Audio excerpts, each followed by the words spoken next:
This is Audible. Gildan Media, a division of Recorded Books, presents Million Dollar Habits, Proven Power Practices to Double and Triple Your Income by Brian Tracy, narrated by Brian Tracy. Let us begin with the introduction. You are what you do. Evenus, the Roman philosopher, wrote, "Habit, my friend, is practice long pursued, that at last becomes the man or woman, himself or herself." In other words, you create yourself by your actions. Aristotle said the same thing. Thank you for reading this book. In the pages ahead, you're going to learn a proven and practical series of strategies and techniques that you can use to achieve greater success and happiness in every area of your life. I'm going to share with you the so-called secrets of success practiced by most people who ever achieve anything worthwhile in life. When you learn and practice these techniques yourself, you'll never be the same again. The great question. Many years ago, I began asking the question, why are some people more successful than others? This question became the focal point of a lifelong search, taking me to more than 120 countries and through many thousands of books and articles about philosophy, psychology, religion, metaphysics, history, economics, and business, and I spent thousands of hours on each of these subjects. Over time, the answers came to me one by one and gradually crystallized into a clear picture and a simple explanation. You are where you are and what you are because of yourself. Everything you are today or ever will be in the future is up to you. Your life today is the sum total of your choices, decisions, and actions up to this point. You can create your own future by changing your behaviors. You can make new choices and new decisions that are more consistent with the person you want to be and the things you want to accomplish with your life. Just think, everything you are or ever will be is up to you, and the only real limit on what you can be or do and have is the one you place on your own imagination. You can take complete control of your destiny by taking charge of your thoughts, words, and actions from this day, from this moment forward. The power of habit. Perhaps the most important discovery when it comes to the psychology of success is that fully 95% of everything you think, feel, do, and achieve is the result of habit. Beginning in childhood, you have developed a series of conditioned responses that lead you to behave automatically and unthinkingly in almost every situation. To put it simply, successful people have success habits, and unsuccessful people do not, at least not yet. Successful, happy, healthy, and prosperous men and women easily, automatically, and consistently do and say the right things in the right way at the right time. As a result, they accomplish 10 or 20 times more than average people who have not yet learned these habits or practiced these behaviors.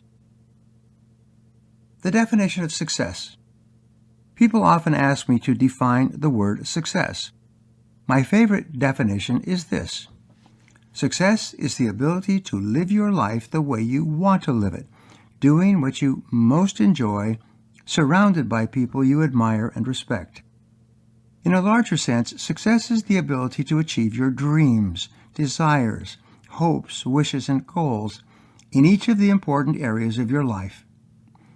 Although each of us is unique, different from all other human beings who have ever lived, we all have 4 goals or desires in common. On a scale of 1 to 10, with 1 being the lowest and 10 being the highest, you can conduct a quick evaluation of your life by giving yourself a grade in each of these 4 areas. Healthy and fit. The first goal in common to all of us is health. We all want to be healthy and fit, to have high levels of energy, and to live free from pain and illness.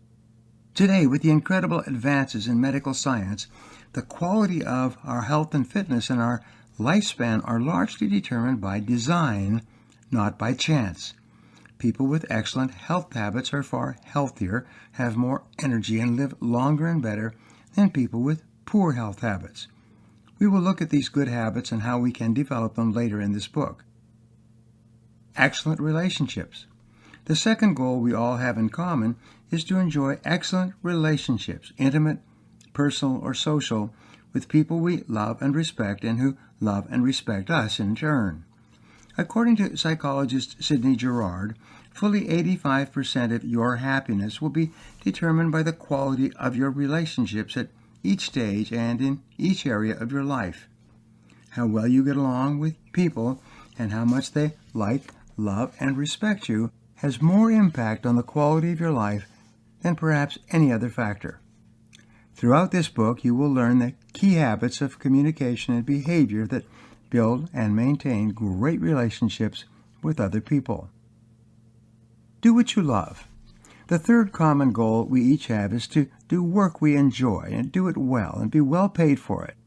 You want to be able to get and keep the job you want, get paid more, and be promoted faster. You want to earn the very highest possible salary at each stage of your career, whatever you do. In this book, you will learn how to develop the habits of the most successful and highest paid people in every field. The fourth area is to achieve financial independence. The fourth goal we all have in common is to achieve financial independence. You want to reach the point in life where you have enough money that you never have to worry about it again. You want to be completely free from financial concerns. You want to be able to order dinner in a restaurant without even looking at the prices on the menu. Developing million-dollar habits.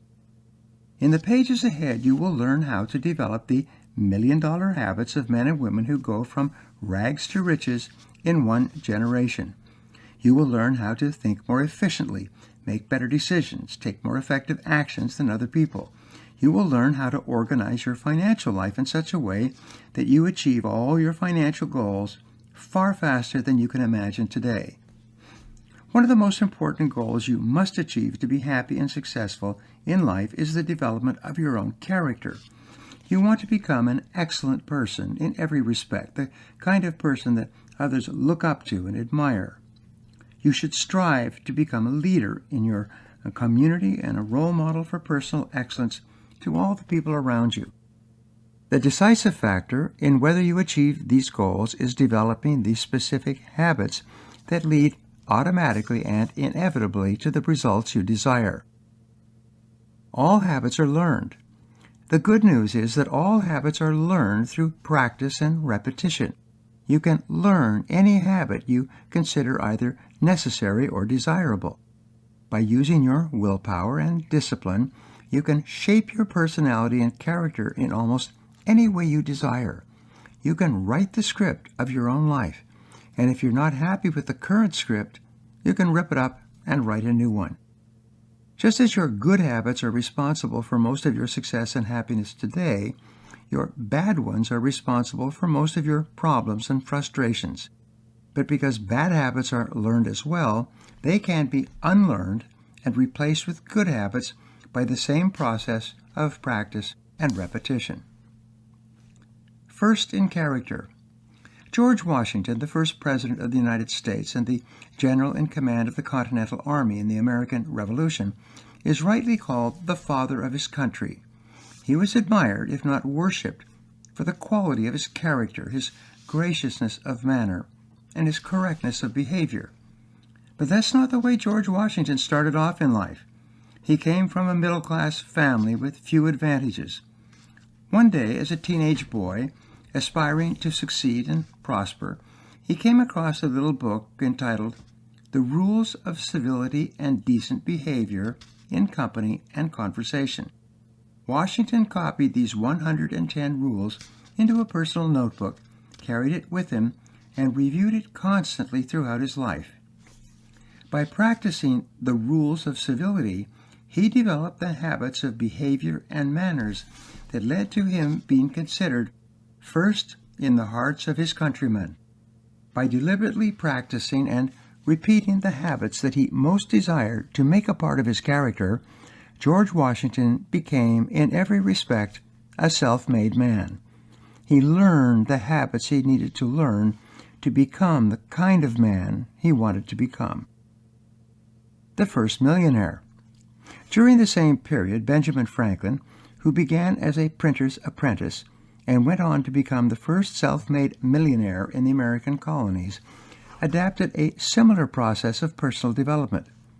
As a young man, Franklin felt he was a little rough, ill-mannered, and argumentative. He recognized that his attitudes and behaviors were creating animosity toward him from his associates and co-workers. He resolved to change by designing and developing his own personality.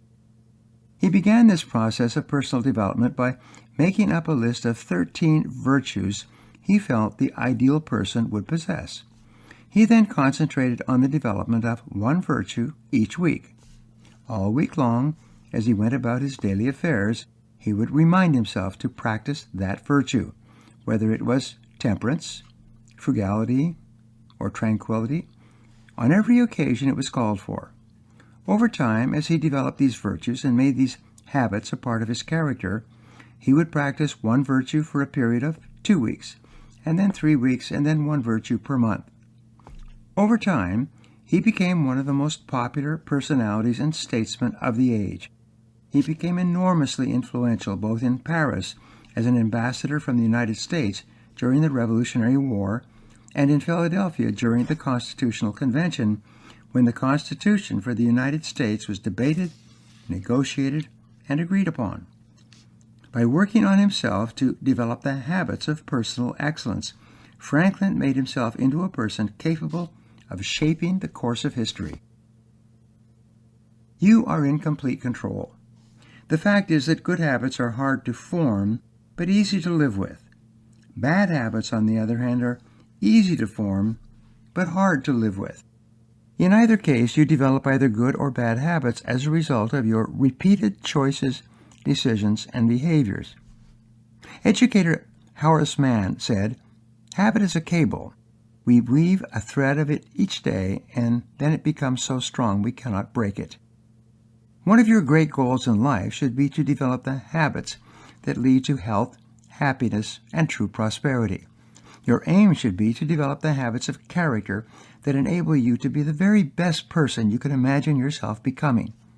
The high purpose of your life should be to ingrain within yourself the habits that enable you to fulfill your full potential. In the pages ahead, you will learn how your habit patterns are developed and how you can transform them in a positive way. You will learn how to become the kind of person who inevitably and relentlessly, like the waves of the ocean, moves onward and upward toward the accomplishment of every goal you set for yourself. John Dryden once wrote, "We first make our habits, and then our habits make us." Chapter 1. Where Your Habits Begin. Tyrone Edwards once wrote, "Any act, often repeated, soon forms a habit, and habit allowed steadily gains in strength. At first it may be but as the spider's web, easily broken through, but if not resistant, soon binds us with chains of steel." You are extraordinary. You come into this world with more talent and abilities than you could ever use. You could not exhaust your full potential if you lived 100 lifetimes. Your amazing brain has 100 billion cells, each of which is connected to as many as 28,000 other neurons. The possible combinations and permutations of ideas, thoughts, and insights you can generate are equivalent to the number 1 followed by 8 pages of zeros. According to brain expert Tony Buzan, the number of thoughts you can think is greater than all the molecules in the known universe. This means that whatever you have accomplished in your life to this date is only a small fraction of what you are truly capable of achieving. The psychologist Abraham Maslow once wrote, "The story of the human race is the story of men and women selling themselves short. The average person settles for far less than she is truly capable of achieving. Compared with what you could do, everything you have accomplished so far is only a small part of what is truly possible for you." The challenge is that you come into the world with the most incredible brain, surrounded by unlimited possibilities for success, happiness, and achievement, but you start off with no instruction manual. As a result, you have to figure it all out for yourself. Most people never do. They go through life doing the very best they can, but they never come within shouting distance of doing, having, and being all that is possible for them. I started off in life with few advantages. My father was not always employed, and my family never seemed to have any money.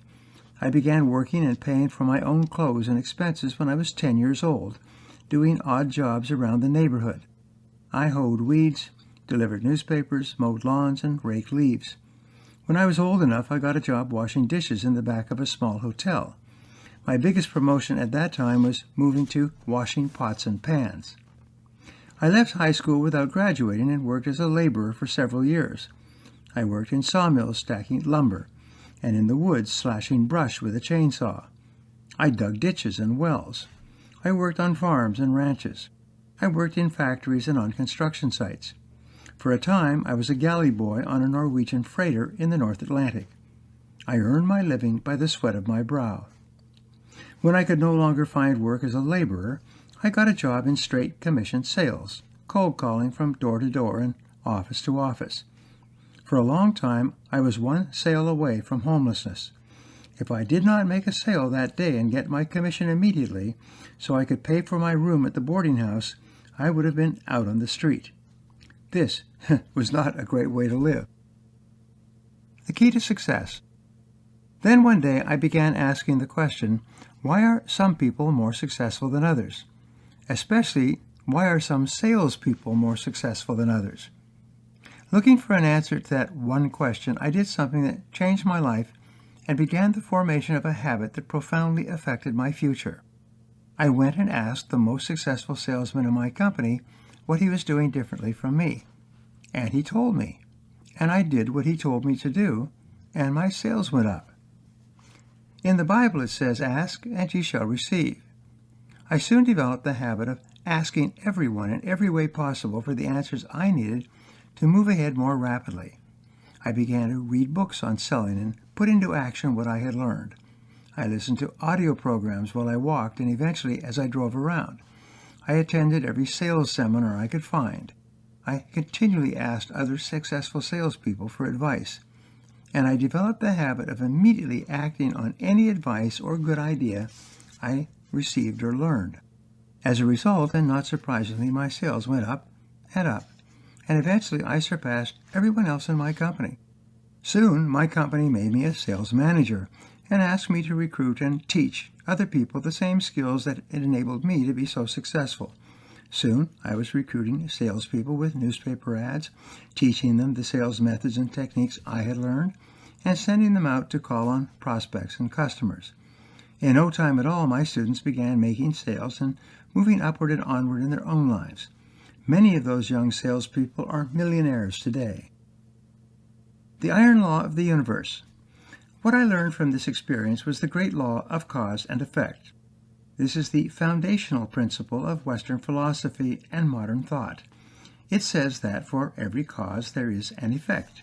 Everything happens for a reason. Nothing happens by accident. This law says that even if you do not know the reason something happens, there is still an explanation for it. Here is one of the most important principles of success. If you do what other successful people, you will eventually get the same results that they do. And if you don't, you won't. Nature is neutral. Nature does not favor one person over another. The Bible says, God sendeth rain to fall on the just and on the unjust. When you do the things that other successful people do, over and over again, you will eventually get the same results. It's not a matter of luck or chance or accident. It's a matter of law. This was an extraordinary idea for me. Even today, I am awed by the immensity and power of this simple principle. If you want to be happy, healthy, prosperous, popular, positive, and confident, just find out how other people who are enjoying these benefits got that way and do the same things they do. Think the same thoughts, feel the same feelings, take the same actions. And as sure as 2 plus 2 makes 4, you will eventually get the same results. It's no miracle. You can learn anything. Over the years, I've worked in a variety of businesses and industries. I've traveled in 120 countries, learned different languages, and developed various skills. In my 30s, I completed high school and got a business degree from a leading university. In every job and in every situation, I started off by asking, what are the rules or principles for success in this area? I then read books, attended courses, and asked everyone I could find for their insights and ideas. When I became a sales manager, I read every book and article I could find on sales management and applied the ideas and principles I learned to building and directing a successful sales force. When I got into real estate development, I read dozens of books on the subject. Within a year, starting with no money and no contacts, I developed and built a $3 million shopping center and came out owning 25% of it. When I got into the importation and distribution of Japanese automobiles, I again read the books, spoke to the experts, and did my research to find out how to set up a network of dealerships. In the next 4 years, I established 65 dealerships and imported and sold more than $100 million worth of vehicles. Over the past 35 years in my work with more than 1,000 large corporations, my entire focus has been on discovering the reasons for sales, revenue, and profits in each business or industry, and then determining how those principles could be best used to achieve the results of the most successful companies. When people complimented me on my successes, I eagerly shared with them what I had learned. I told them they could learn anything they needed to learn to achieve any goal they set for themselves. All they had to do was find out the cause and effect relationship in any area of focus and then apply them to their own activities. If they did this, they would soon get the same results as other successful people in that field. Taking control of your life. But instead of taking this advice, most people would nod, smile, and agree, and then turn away and go about their day-to-day activities. They would start work at the last possible moment, waste much of the day in idle conversation with co-workers, checking email, social media, and personal business, leave work at the earliest possible time, and then spend their evenings socializing or watching television. In frustration, I began to study psychology and metaphysics. I eventually learned that there are a series of universal principles and timeless truths that explain much of human success and failure. These principles explain happiness and unhappiness, riches and poverty, health and ill health, and good and poor relationships.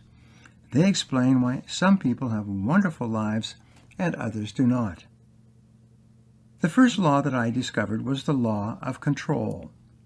This law says that you feel happy to the degree to which you feel you are in control of your own life. You feel unhappy to the degree to which you feel you are not in control of your own life. Modern psychology calls this locus of control theory. Psychologists differentiate between an internal locus of control and an external one. Your locus of control is where you feel the control exists in each area of your life. This location determines your happiness or unhappiness more than any other factor. For example, if you feel that you are the primary creative force in your own life, that you make your own decisions, and that everything that happens to you is a result of yourself and your own behaviors, you have a solid internal locus of control. As a result, you will feel strong, confident, and happy. You will think with greater clarity and perform at higher levels than the average person. On the other hand, if you feel that your life is controlled by other factors or people, by your job, your boss, your childhood experiences, your bills, your health, your family, or anything else, you will have an external locus of control. You will feel like a victim. You will feel like a pawn in the hands of fate. You will soon develop what Dr. Martin Seligman at the University of Pennsylvania calls learned helplessness. You will feel unable to change or improve your situation and will soon develop the habit of blaming others and making excuses for your problems. This type of thinking leads inevitably to anger, frustration, and failure. We'll talk more about this later in this chapter. The power of belief. The next law I discovered was the law of belief. This is the basic principle that underlies most religion, psychology, philosophy, and metaphysics. This law says, whatever you believe with conviction becomes your reality. In the New Testament, Jesus says, according to your faith, be it done unto you. In the Old Testament it says, for as he thinketh in his heart, his beliefs, so is he. Professor William James of Harvard wrote in 1895, believe that life is worth living, and your belief will help create the fact. The fact is, you do not believe what you see, but rather you see what you already believe. Your deeply held beliefs distort your worldview and cause you to see things not the way they are, but the way you are. The worst of all beliefs are self-limiting beliefs. These are beliefs that you have developed throughout your life, usually false, that cause you to believe that you are limited in some way. Your negative beliefs soon become habitual ways of thinking. You may believe that you lack intelligence, creativity, personality, the ability to speak publicly, the ability to earn a high income, the ability to lose weight, or the ability to achieve your goals. As a result of your self-limiting beliefs, you continually sell yourself short. You give up easily in the pursuit of a goal, and even worse, you tell other people around you that you lack certain qualities or abilities. Your beliefs then become your realities. You are not what you think you are, as they say, but what you think you are. In developing million-dollar habits, one of the most important steps you can take is to challenge your self-limiting beliefs. You begin this process by imagining that you have no limitations at all. When you develop your mind to the point where you absolutely believe that you can do anything you put your mind to, you will find a way to make that belief a reality. As a result, your whole life will change. As we will discuss later, beliefs are the hardest things of all to change. But there's good news. All beliefs are learned, and anything that has been learned can be unlearned. You can develop the beliefs of courage, confidence, and unstoppable persistence that you need for great success by reprogramming your subconscious mind in a specific way. Your self-fulfilling prophecies. The next law I discovered was the law of expectations. This law says that whatever you expect with confidence becomes your own self-fulfilling prophecy. In other words, you do not necessarily get what you want, but rather what you expect. If you confidently expect something to happen, this expectation has a powerful effect on your attitude and your personality. The more confident your expectations, the more likely it is that you will do and say the things that are consistent with what you expect to happen. As a result, you will dramatically increase the probabilities that you will achieve exactly what you are hoping for. One of the wonderful things about expectations is that you can manufacture your own.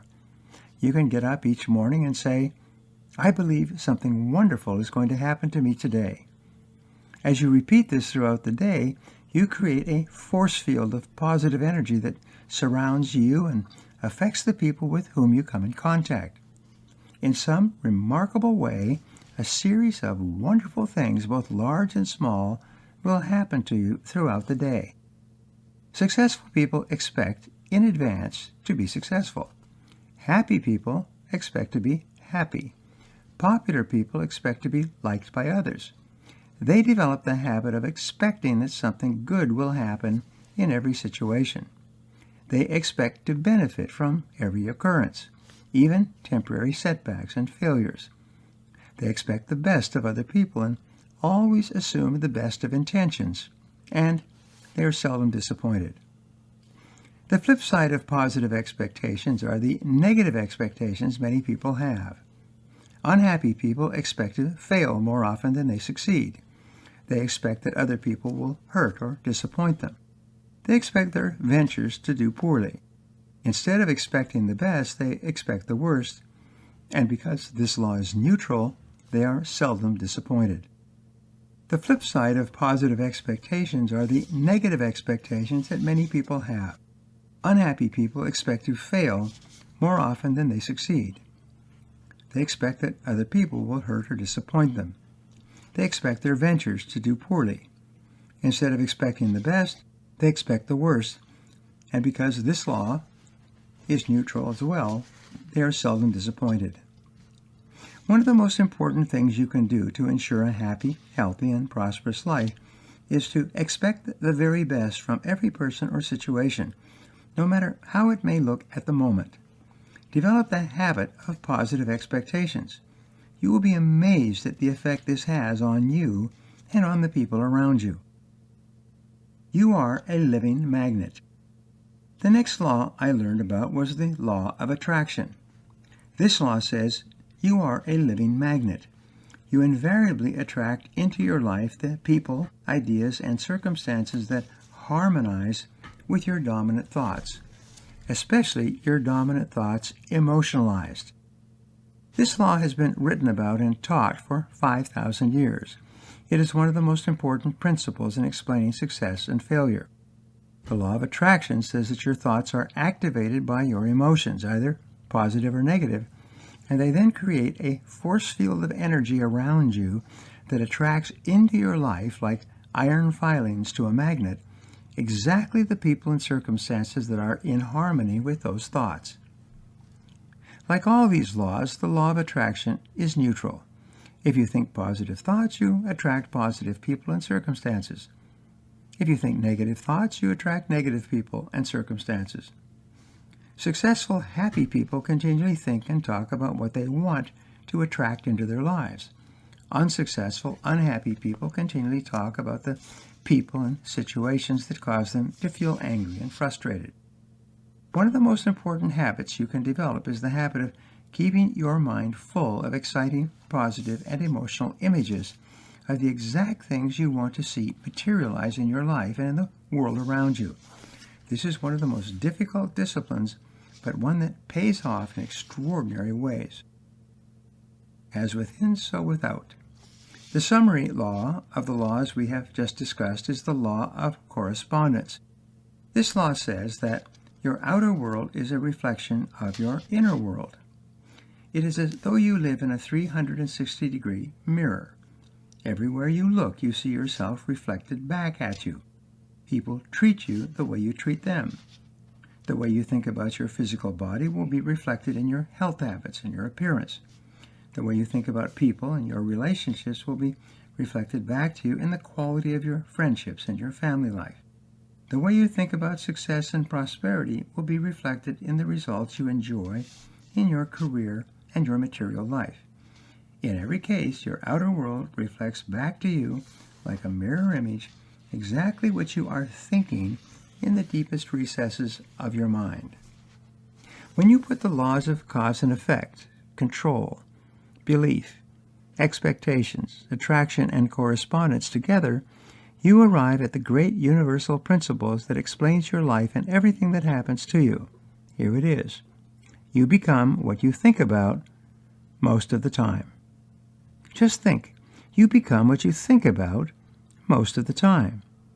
What you think about, you bring about. You always move in the direction of your dominant thoughts. Everything in your outer world is controlled and determined by what you are thinking in your inner world. The good news is that there is only one thing in the universe over which you have complete control, and that is the content of your conscious mind. Only you can decide what you think about most of the time. And fortunately, this is all the control that you need to shape your life and determine your future. By taking complete control of your conscious thoughts, you can control the direction of your life. By taking control, you will feel happy, powerful, confident, and free. You will become unstoppable. So here's some action exercises. Look at your field today. Identify the 3 most important reasons some people are more successful than others. Take complete responsibility for your life and everything that happens to you. Refuse to make excuses or blame anyone for anything. Identify the self-limiting beliefs that might be holding you back. What if they weren't true at all? Expect the best of yourself and others. What would you do differently if you are absolutely guaranteed of success? Who have you attracted into your life with your dominant thoughts and emotions? How could you change this? Identify the changes you want to see in your life. What do you need to change in your inner world if you want to see these changes in your outer world?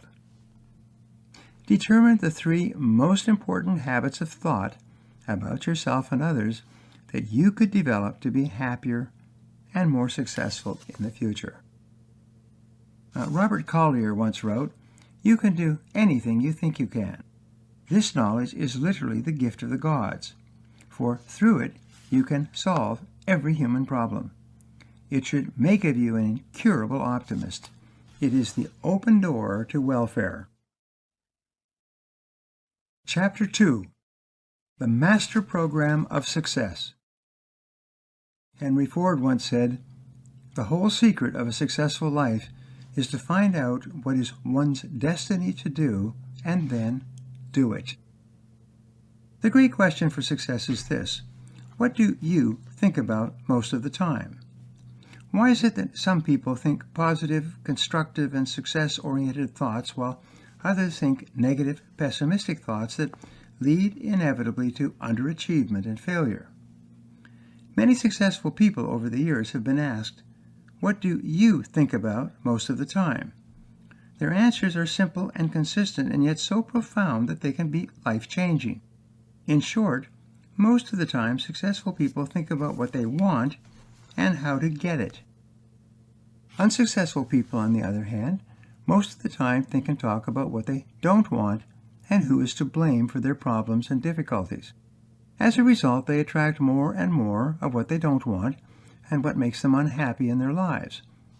The laws themselves are neutral. Whatever you think and talk about most of the time eventually comes into your life. For more than 100 years, psychologists have worked to understand and explain the functioning of the human mind, starting with Sigmund Freud and continuing through Alfred Adler, Carl Jung, Abraham Maslow, William Glasser, Erich Fromm, and B.F. Skinner. To the present day, psychologists have sought the reasons for happiness and unhappiness, success and failure, achievement and underachievement. They have all concluded, in one way or another, that how your mind is programmed in early childhood plays a decisive role in almost everything you think, feel, and accomplish as an adult. Your master program. I have personally read hundreds of books and thousands of articles on psychology and the functioning of the human mind. Perhaps the most significant discovery for me was learning about the role of the self-concept in human performance and behavior. Margaret Mead, the anthropologist, called the idea of the self-concept the most important breakthrough in the understanding of human potential in the 20th century.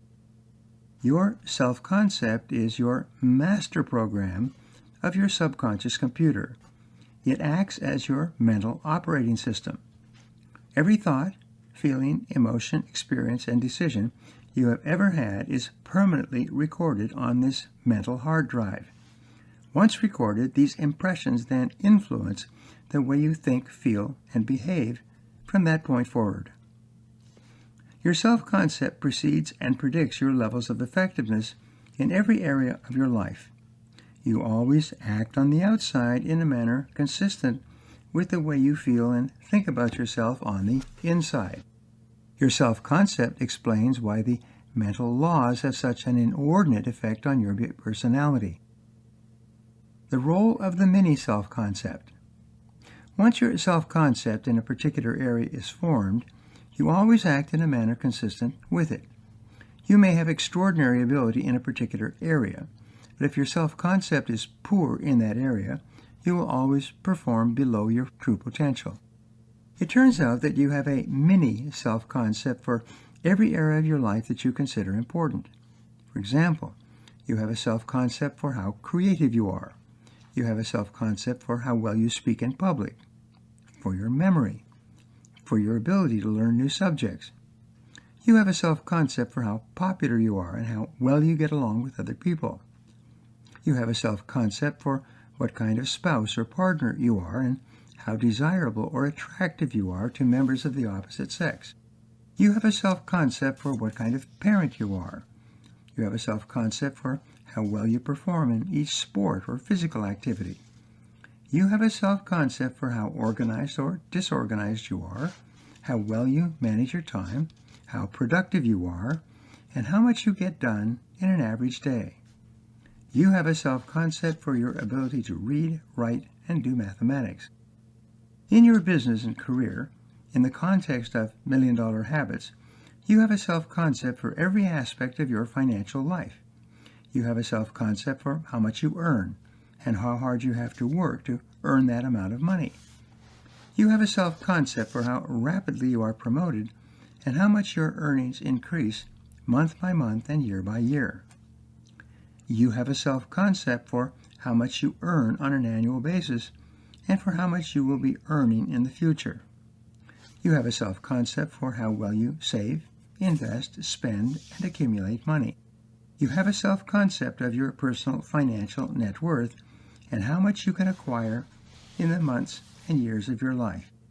Every aspect of your financial life on the outside is determined by your self-concept on the inside relative to your way of dealing with money. Your comfort zone. Whatever your self-concept, your habit of thinking about money or any other area of performance, very soon becomes your comfort zone. Your comfort zone then becomes your greatest single obstacle to improve performance. Once you get into a comfort zone in any area, you will struggle unconsciously to remain in that comfort zone, even though it may be vastly below what you are truly capable of achieving in that area. For example, with regard to money, if your comfort zone is earning $50,000 per year, that is how much you will earn. No matter what happens in the world around you, recessions, depressions, booms, busts, you will eventually stabilize at an earning level of $50,000 per year. You will use all your talents and abilities to get into and maintain that financial comfort zone. If you are accustomed to earning $100,000 per year and you lose your job or move across the country and start over, within a few months you will be earning $100,000 per year. Once your self-concept income level is permanently programmed into your mental hard drive, your subconscious and superconscious mind will always find a way to achieve that level of income, no matter what happens around you. The key to achieving your full potential, increasing your income to vastly higher levels than it is today, and enjoying the very best that is possible for you in every area of life, is for you to raise your self-concept in that area. You must develop new habits of thinking about what is possible for you. The way you accomplish vastly more on the outside is by changing your thoughts and feelings about your potential in that area on the inside. Reprogram yourself for greater success.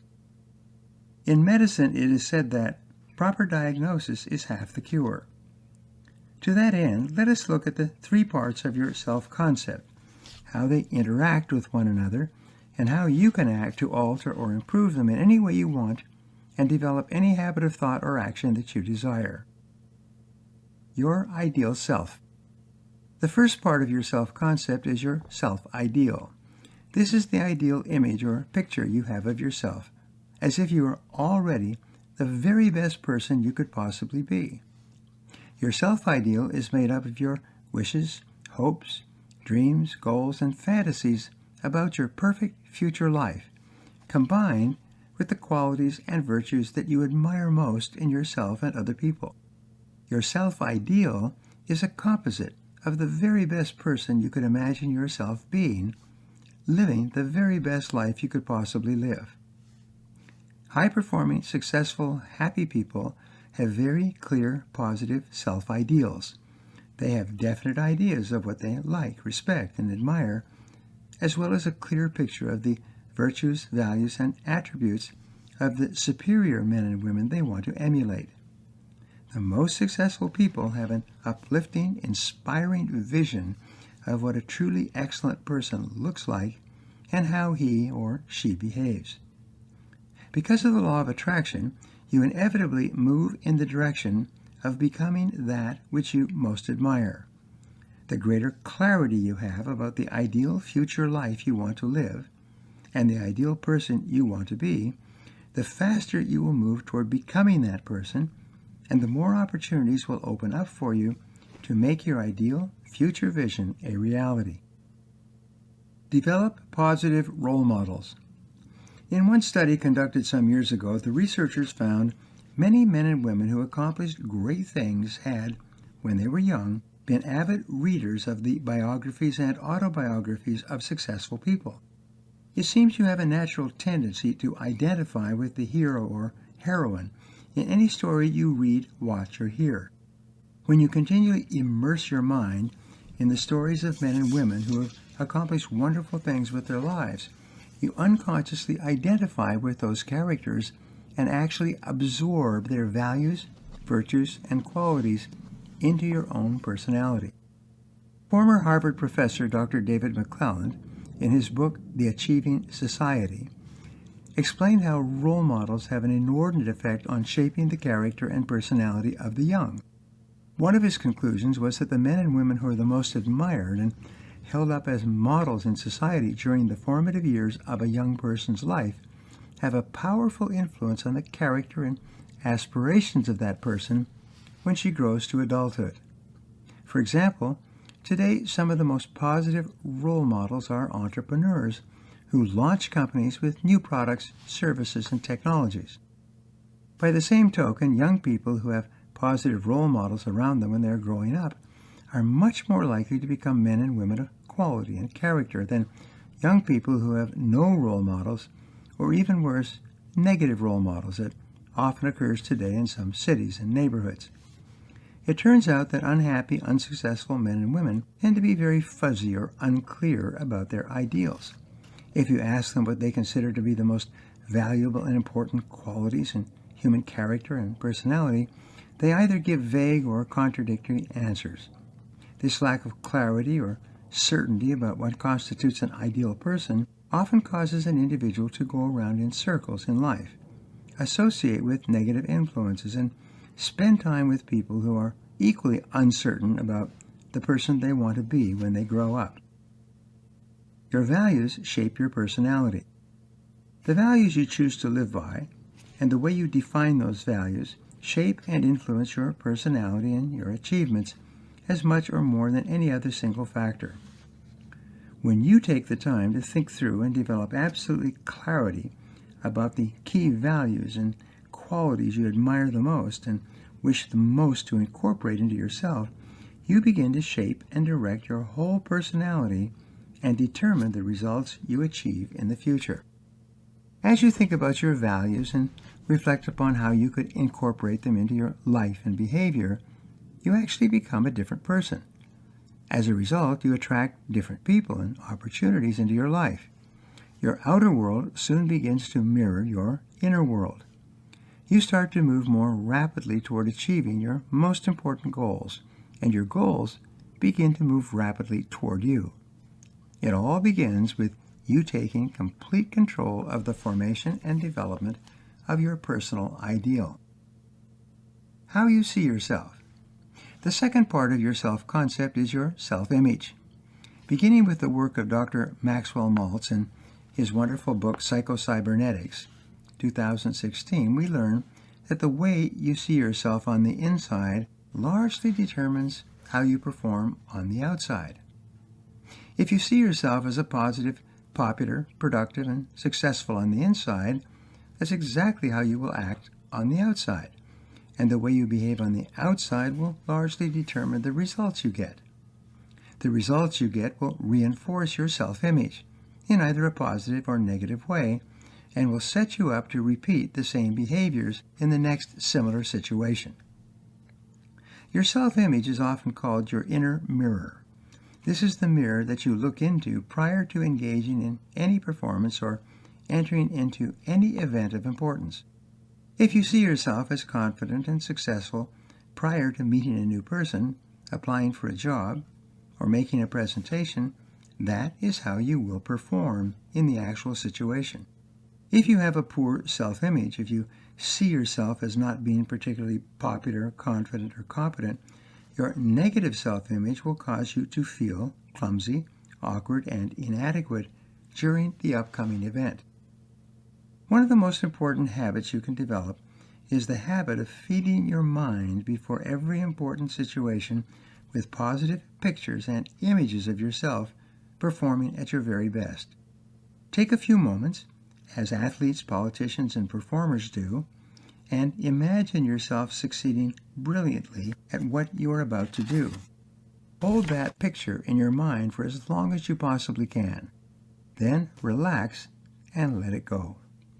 Later, when you're actually in that situation, your subconscious mind will remember the picture and give you the words, actions, and gestures that correspond exactly to the picture you created a short time before. The core of your personality. The third part of your self-concept is your self-esteem. This is the feeling or emotional component of your personality, the reactor core of your subconscious mind. Your level of self-esteem determines the vitality and energy of your personality and acts as the control valve on your performance. Many psychologists today agree that your level of self-esteem is the most important part of your personality and largely predicts your success or failure, happiness or unhappiness, in every area of your life. In fact, your self-esteem is so important that you tend to organize your whole life around it. It is said that almost everything you do is either to gain greater self-esteem or protect against the loss of self-esteem. The rule with regard to your self-esteem is that everything counts. Everything that happens to you and around you affects your self-esteem in some way. Everything either increases or lowers your self-esteem. Everything that happens to you either supports or threatens your self-esteem. You are like the proverbial long-tailed cat in a room full of rocking chairs. Every word or gesture of other people toward you affects your self-esteem in some way.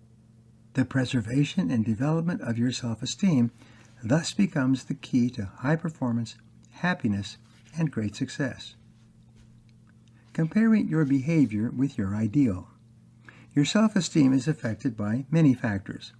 One of the most important is the distance between your self-image, the way you see yourself in the moment, and your self-ideal, the way you would ideally like to be sometime in the future. When you feel that your current performance and behavior are consistent with the best person you can possibly be, your self-esteem goes up. You feel happier and more exhilarated. You have more energy and enthusiasm. You are more positive and personable with others. On the other hand, whenever your current performance or behavior seems to be inconsistent or distant from the person you would like most to be, your self-esteem goes down. You feel anxious and unhappy. You feel self-conscious and embarrassed. You feel frustrated and angry.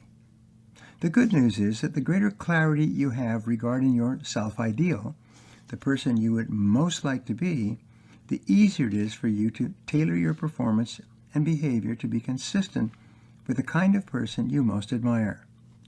And every time you do or say something you feel is more consistent with your self-ideal, your self-esteem goes up. You feel happier and more confident. You feel more positive and powerful. You feel capable of doing more and better things in that area and in other areas of your life. The best definition of self-esteem. The very best definition of self-esteem is how much you like yourself. What we have found is that the more you like yourself, the better you do. And the better you do, the more you like yourself. Each time you perform well in any area, your self-esteem goes up. You like yourself more, and you perform even better in that area and in other areas as well. The most powerful words you can use to take control of your personality and build your self-esteem are the words, I like myself. The more you repeat the words, I like myself, I like myself, I like myself to yourself, the happier and more confident you will feel and the better you will perform in whatever you are doing. When I first learned this powerful affirmation many years ago, my self-esteem was quite low. I had a poor self-image. I had a vague self-ideal. I was plagued by fears and doubts and tended to compare myself negatively with other people. To counter those feelings, I began to repeat the words, "I like myself," 10 times, 20 times, even 50 times a day. It had a remarkable impact on my personality. Perhaps the most powerful words in your vocabulary are the ones that you say to yourself and believe. Most psychologists say that fully 95% of your emotions are determined by the words that are running through your mind at any given time. And your mind is very much like a vacuum. It does not remain empty for very long. If you do not intentionally fill your mind with positive, constructive words, it will fill itself up with your fears, worries, and concerns. To put it another way, if you do not deliberately plant flowers in the garden of your mind, weeds will grow automatically, with no encouragement or support. Positive self-talk shapes your personality. One of the most important habits you can develop is the habit of talking to yourself positively most of the time. And the most positive words you can use throughout the day, especially prior to any important or significant event, are the words, "I like myself." You cannot say these words to yourself without feeling happier, especially if you repeat them emotionally and emphatically. Every time you say, "I like myself," your self-esteem goes up. As your self-esteem increases, you feel more positive and optimistic. You become more eager to set bigger goals and face greater challenges. The more you like yourself, the greater courage and confidence you have. The more you like yourself, the less your fears and doubts get in your way or interfere with your success. And you get all the benefits of self-esteem enhancement just by continually repeating, "I like myself," over and over again. Supercharge your personality. The higher your self-esteem, the faster and easier it is for you to develop the million-dollar habits that enable you to accomplish extraordinary things. Since everything you do on the outside is controlled by your subconscious mind, your current programming, as you change your self-concept, you change your reality. Your self-concept is the seat of the laws of belief, expectation, attraction, and correspondence. It determines what you think about most of the time. It contains the root of learned helplessness and represents your comfort zone. Your main goal is to take complete control over the evolution and development of your self-concept and shape your personality and character into an extraordinary person who can accomplish remarkable things. Take the time to become absolutely clear about the virtues, values, qualities, and attributes that you most admire and aspire to make a part of your personality. Prior to every event of importance, create a clear mental picture of yourself performing at your very best, consistent with the highest values and qualities that you have or desire to have. Especially, continually repeat the magic words, "I like myself," over and over until they are accepted by your subconscious mind and become a permanent part of your personality. The more you respect yourself and consider yourself to be a worthwhile and valuable person, the faster you will develop every other habit, quality, and attribute that you need to fulfill your full potential. The foundation of your personality. At this point, many people ask, where does your self-concept come from? How does it begin? How does it develop? What are the major influences that shape your self-concept, and how can you change your self-concept once it has developed? These are vital questions, and there are definite answers for them. Most psychologists believe that each child is born with no self-concept at all. Every thought, feeling, idea, opinion, belief, or conviction you have as an adult has been learned, starting in early infancy. You have been taught to believe the things you believe by the people and influences around you over the course of your lifetime, especially when you were a child. It is true that each child is born with certain personality characteristics and propensities and talents and leanings and other unique attributes and qualities.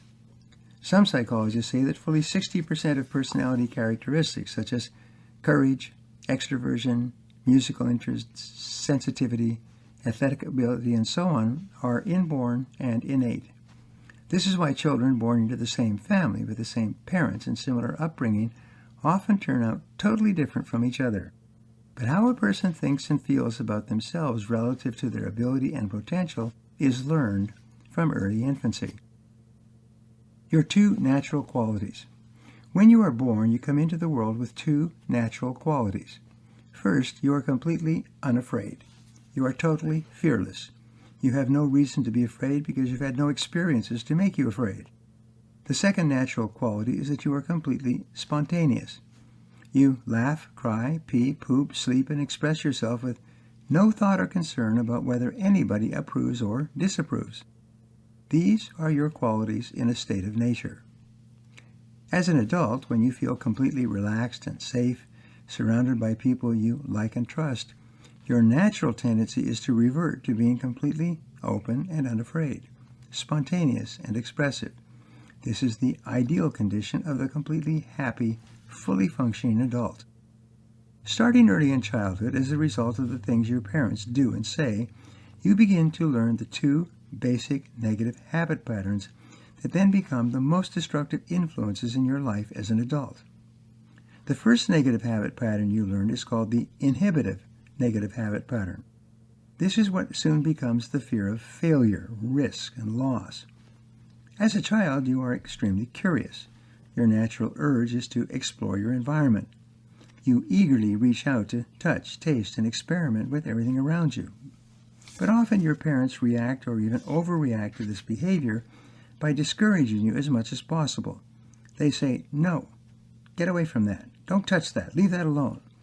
Many parents reinforce their words with spankings and other punishment.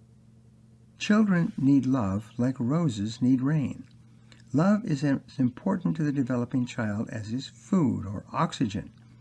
Any interruption of the flow of unconditional love to the child causes the child to feel nervous and frightened. Some psychologists say virtually all adult problems are rooted in the experience of love withheld in early childhood. When your parents become angry with you as a result of your natural desire and drive to explore your world and your environment, you have no way of understanding that this is because they fear for your safety. Instead, as a child, you merely respond with the idea that every time I try or touch or taste something new or different, my mother or father gets angry at me. It must be because I am incapable and incompetent. It must be because I'm no good. It must be because I can't do it. Fear of trying anything new. This feeling of I can't marks the development of the fear of failure. If you are discouraged or punished too often as a child, very early in life you will become fearful of trying new things. This fear will then carry over into later childhood, adolescence, and adult life. When you become an adult and think of doing something new or different, or something that entails risk or uncertainty, your first reaction will be, I can't. As soon as you say the words, I can't, to yourself, you will begin immediately to think of all the reasons why such a thing is not possible for you. You will think and talk in terms of failure rather than success. You will think of the uncertainties and all the possible problems that may occur. Before you even try something new, you will talk yourself out of it. Napoleon Hill, author of Think and Grow Rich, once asked an audience, what is the average number of times that a person tries to achieve a new goal before they give up? After several guesses from the audience, he gave the answer, less than one. His point was that most people give up before they even try once. Even though they want to improve their lives, and increase their incomes, and accomplish more than they do today, as soon as the new goal pops into their mind, most people automatically respond with the words, I can't do it. And then they begin thinking of all the reasons why it's not possible for them.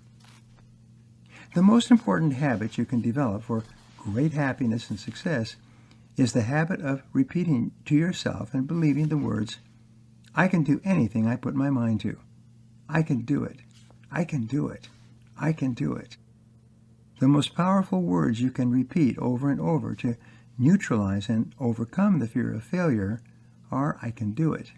I can do it on every occasion. The kindest words a parent can tell his or her child in addition to "I love you," are the words "You can do anything you set your mind to." It's amazing how many people's lives have been dramatically affected by the influence of a single person, a parent, relative, or friend, who simply told them again and again, "You can do it." What others might say. The second negative habit pattern we learn is the compulsive negative habit pattern. This manifests itself in the fear of rejection or criticism. We're all sensitive to the opinions of others, especially to the responses and reactions of our parents toward us when we are growing up. Parents often take advantage of their children's need to please them, to control and manipulate them. They give or withhold approval and support based on the behavior of the child at the moment. When the child does or says something the parents don't like, they immediately become rejecting and critical of the child. Since the parent's approval and support is like a psychological lifeline to the emotional health of the child immediately pulls back from the behavior to regain the love and approval of the parents. Parents very soon slip into the habit of manipulating the child with carrot and stick treatment. They alternate with approval and disapproval, with compliments and criticism, to control and manipulate the child's behavior. As a child, you are too young to understand what is going on. You know only one thing: the love and approval of your parents is indispensable to your well-being. It's the key to your emotional health. You therefore learn that if I want to get along, I have to go along.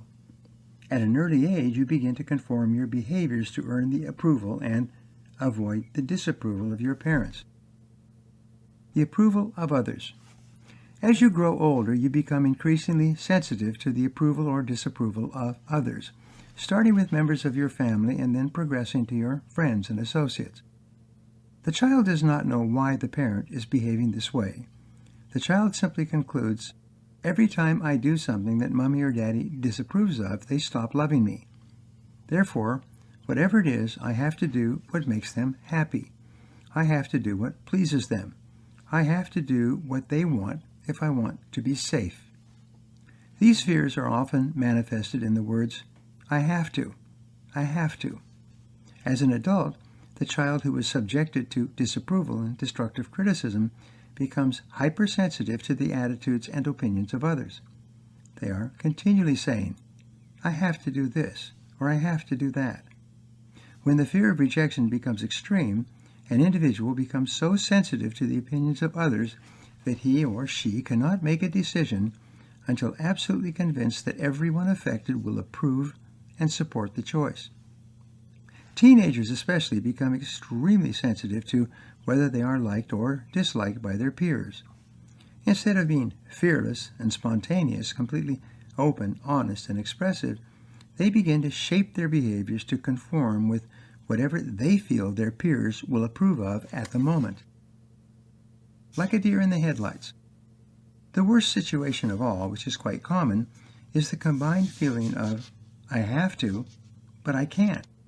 People feel that they must do something to win the approval of an important person, but simultaneously they're afraid of trying anything new or different and become extremely sensitive to the reaction and comments of anyone around them. The root cause of negative habit patterns can almost always be traced back to destructive criticism in early childhood. Often, destructive criticism is accompanied by physical punishment. In either or both cases, the child very quickly loses his or her natural spontaneity and becomes fearful and hypersensitive to others.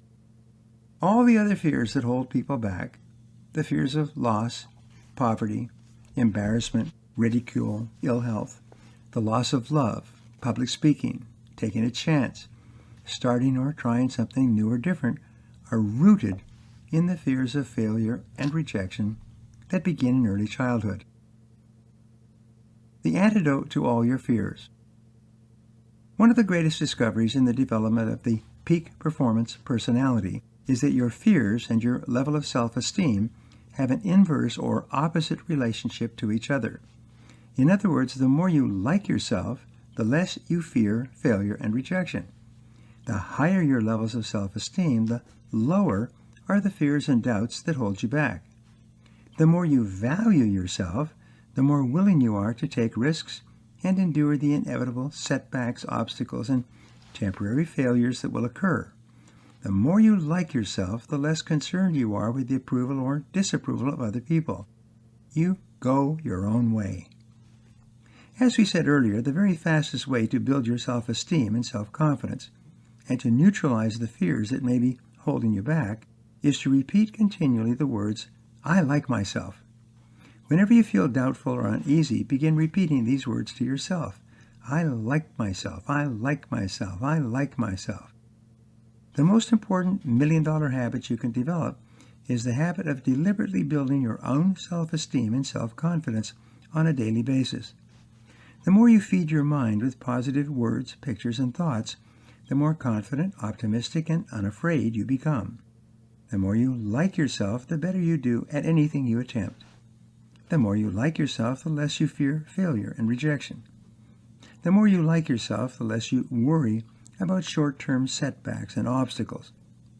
The more you like yourself, the greater courage and resilience you will have to face the inevitable ups and downs of life. And the more you like yourself, the more you will persist until you succeed. Self-esteem is everything. Fulfill your complete potential. There are 4 more mental laws you need to know and work with to fulfill your complete potential. The first of these is the law of habit. This law says that whatever you do repeatedly eventually becomes a new habit. In its simplest terms, this means that you can develop any habit of thought or action you desire if you just repeat it often enough and long enough. We will talk about new habit formation and development in Chapter 3. The second law you must know and use is the law of emotion. This law says every action that you take is stimulated by an emotion of some kind, either positive or negative. You can think of emotions the way you would think of a campfire. For the campfire to continue burning, you must continually put wood on the fire. If you stop putting wood on the fire, it will eventually go out. The things you think about most of the time are very much like logs on the fire. If you think about what you want and how to get it most of the time, more and more of your mental abilities will be focused on achieving the goals you have set for yourself. But because your amount of thinking time is limited, when you discipline yourself to think only about what you want, you stop thinking about what you don't want. You stop putting wood on the fire of your negative emotions. As a result, the fire goes out. You begin to eliminate the doubts and fears that hold most people back. Concentrate on what you want. This brings us to the law of concentration. This law says, whatever you dwell upon grows and expands in your life. In other words, whatever you think about most of the time increases. More and more of your emotions and mental energies become focused and concentrated on what you are dwelling upon. The more you think about your goals and how to accomplish them, the faster you will move toward them. You will focus more and more of your emotional energy on them, and you will have less energy available for the problems, worries, and concerns that preoccupy most people. The final law in this chapter is the law of subconscious activity. This law says that your subconscious mind accepts any thought, plan, or goal created by the conscious mind and then organizes your thoughts and behaviors to bring that goal into reality. Whatever thoughts or goals you repeat over and over in your conscious mind are eventually accepted by your subconscious mind. Your subconscious mind then goes to work 24 hours a day to coordinate your thoughts, words, and actions to bring those goals into your life. One thought at a time. Your conscious mind can only hold one thought at a time, whether it is positive or negative. You may be capable of thinking hundreds of thoughts in a row, but you can think of only one thought at a time, and you are always free to choose that thought. An essential success habit is the habit of keeping your mind focused clearly on the goals you want to achieve and the actions you must take to achieve them. When you make a habit of thinking and talking most of the time about where you are going and how to get there, you take complete control of the development of your self-concept and your personality. You step on the accelerator of your own potential. You move yourself onto the fast track in your life. You begin to move ahead at a speed that will amaze you and everyone around you. Your potential is unlimited. You are a remarkable person, possessed of incredible untapped potentials and abilities. Whatever you have accomplished in life so far is only a shadow of what is truly possible for you. There are virtually no limits on what you can do, be, and have, except for the ones you impose on yourself with your own thinking. Of all creatures, only human beings can reprogram themselves and alter the courses of their lives. You can decide right now to take complete control of the shaping and sculpting of your self-concept and turn yourself into the very best person you can become. By releasing your subconscious brakes, your fears of failure and rejection, and by building your self-esteem and self-confidence through positive self-talk, you can unlock your potential and accomplish any goal you can set for yourself. By taking complete control of the development of your self-concept, you lay the foundation for the million-dollar habits that will enable you to accomplish more in the next couple of years than the average person accomplishes in a lifetime. Orson Swett Marden wrote, "Man becomes a slave to his constantly repeated acts. What he at first chooses, at last compels." So here's some action exercises for you. Identify the primary causes for the effects in your life. Why are you where you are today, and what could you do differently to get different results in the future? This is a great question. On a scale of 1 to 10, how much do you feel that you are in control of your own life? What could you do to increase your feelings of control? What do you think about most of the time? What should you focus and concentrate on to improve your life? What are the 3 values, qualities, and attributes of other people that you most admire? What actions could you take to incorporate those values into your personality? How much do you like yourself? On a scale of 1 to 10, what are the experiences that give you your greatest feelings of self-esteem, and how could you create more of them? What are your greatest fears? How would you behave differently if you had no fears at all? What can you do starting today to feed your mind with more of the thoughts, words, people, and pictures that are more consistent with the very best person you could be and the most important goals you want to achieve? Chapter 3. Becoming a person of value. Thoughts lead on to purpose. Purposes go forth in actions. Actions form habits. Habits decide character. And character fixes our destiny. That's from Tryon Edwards. Almost everything you are or will become will be determined by your thoughts, feelings, and behaviors. Most psychologists agree that fully 95% of everything you think, feel, and do will be determined by your habits. The key to becoming a great person and living a great life is for you to develop the habits of success that lead inevitably to your achieving everything that is possible for you. Fortunately, all habits are learned and are therefore learnable. If you have bad habits or you have not yet developed the habits you need to help you reach your full potential, you can develop these good habits through a systematic process of practice and repetition. Good habits are hard to learn, but easy to live with. Bad habits, on the other hand, are easy to learn, but hard to live with. In either case, once you have developed a habit, it becomes automatic and easy. Like breathing in and breathing out, you find it easier and easier to engage in thoughts, feelings, and behaviors that are consistent with the person you want to be and the goals you want to achieve. Where habits are born. A habit has been defined as a conditioned response to stimuli. This means that something happens to you or within you and you react automatically. But where do these habits originate? A habit develops as the result of your responding in a particular way to a particular stimulus, often starting early in life. It is very much like driving in coming to a fork in the road. Whichever direction you go, good or bad, largely determines where you end up. Fortunately, you are born with no habits at all. You have acquired them all since infancy. Different habits take different time periods to develop, whether they are ones you desire or ones you want to break. Fortunately, there is a proven system you can use to accelerate the process of new habit pattern development. Behavioral psychologists refer to operant conditioning to describe how people learn certain automatic behaviors. They sometimes refer to the SBC model of new habit formation. These three letters stand for stimulus, behavior, and consequences. First, something happens in your life that stimulates a thought or feeling. Second, in response, you behave a particular way. Third, as a result, you experience a certain consequence. If you repeat this process often enough, you develop a new habit.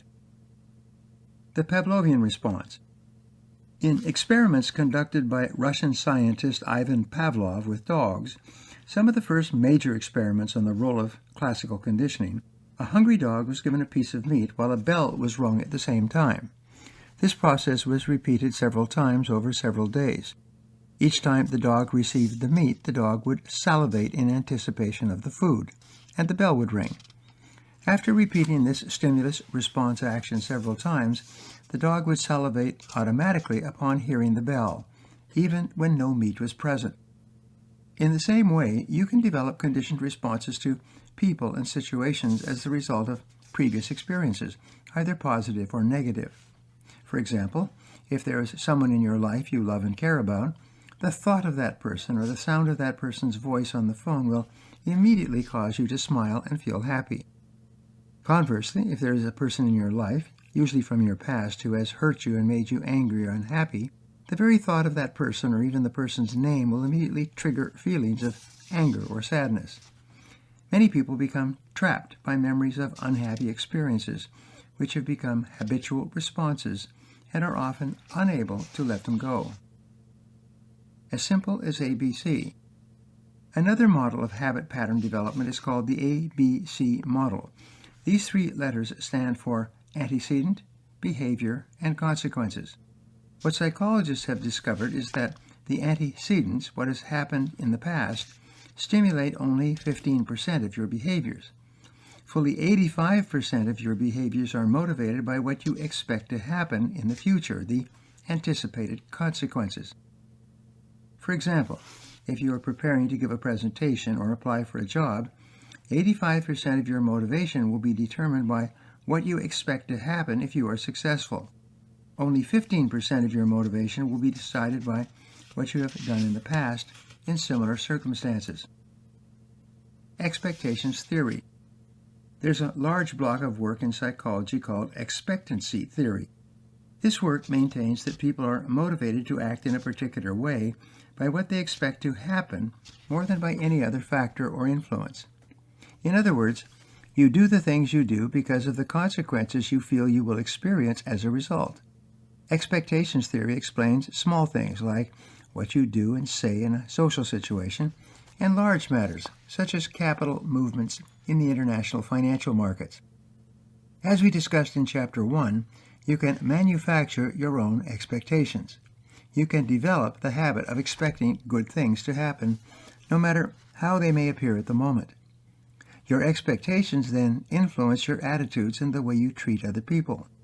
Your attitudes, expectations, and behaviors will then have an inordinate influence on the way things actually work out. In effect, you can control much of your own future by expecting things to happen in a positive way. Unfortunately, negative expectations also become self-fulfilling prophecies. If you expect something to turn out poorly, it will affect your attitude and behavior. Your negative attitude then increases the likelihood that you will experience the negative consequences you anticipated. If you repeat this pattern often enough, you'll develop a negative and pessimistic attitude. This way of thinking will become a habit. New habit pattern development. How long does it take to develop a new habit? The time period can range from a single second to several years. The speed of new habit pattern development is largely determined by the intensity of the emotion that accompanies the decision to begin acting in a particular way. Many people think, talk about, and resolve to lose weight and become physically fit. This may go on for years. Then one day the doctor says, if you don't get your weight down and improve your physical condition, you're in danger of dying at an early age. Suddenly, the thought of dying can be so intense or frightening that the individual immediately changes his diet, begins exercising, stops smoking, and becomes a healthy and fit person. Psychologists refer to this as a significant emotional experience, or an SEE. Any experience of intense joy or pain, combined with a behavior, can trigger a new behavior pattern that may endure for the rest of a person's life.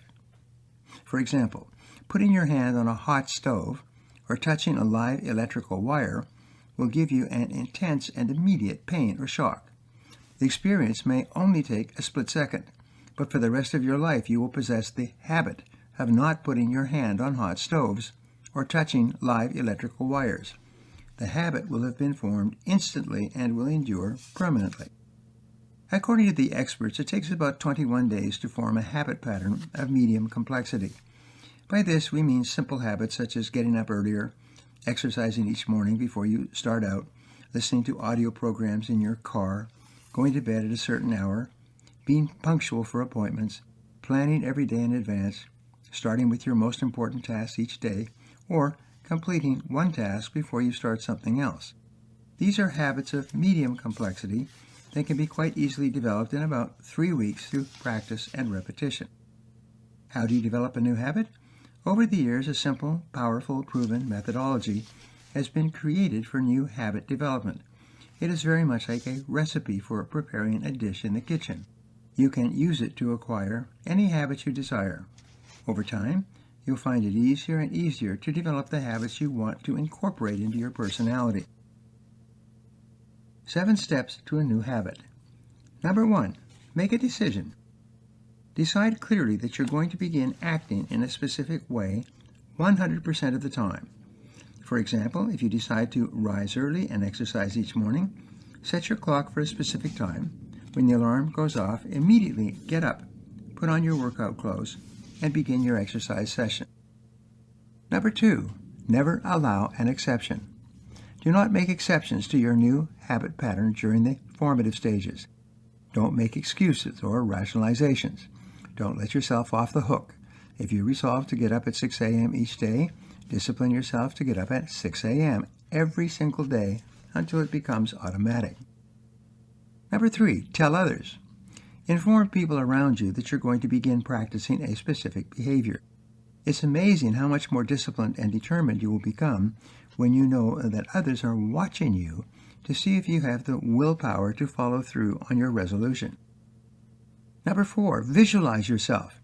In your mind's eye, see yourself performing the desired behavior. The more often you visualize yourself acting as if you already had the new habit, the more rapidly this new habit will be accepted by your subconscious mind and become automatic. Number 5, create an affirmation. Repeat the affirmation over and over to yourself. This repetition dramatically increases the speed at which you develop the new habit. For example, you can say something like, I get up and get going immediately at 6 each morning. Repeat these words right before you fall asleep. Most mornings you will automatically wake up minutes before the alarm clock goes off, and soon you will need no alarm clock at all. Number 6, resolve to persist. Keep practicing the new behavior until it is so automatic and easy that you actually feel uncomfortable when you do not do it. And number 7, reward yourself.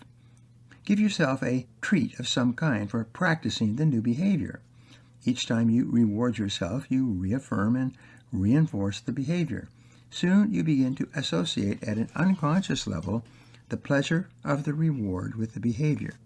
You set up your own force field of positive consequences that you unconsciously look forward to as a result of engaging in the behavior that you have decided upon. Overcoming procrastination.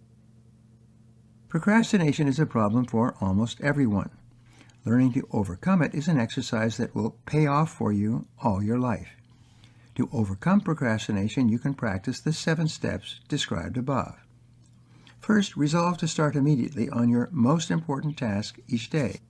Second, never allow an exception until the habit is firmly entrenched.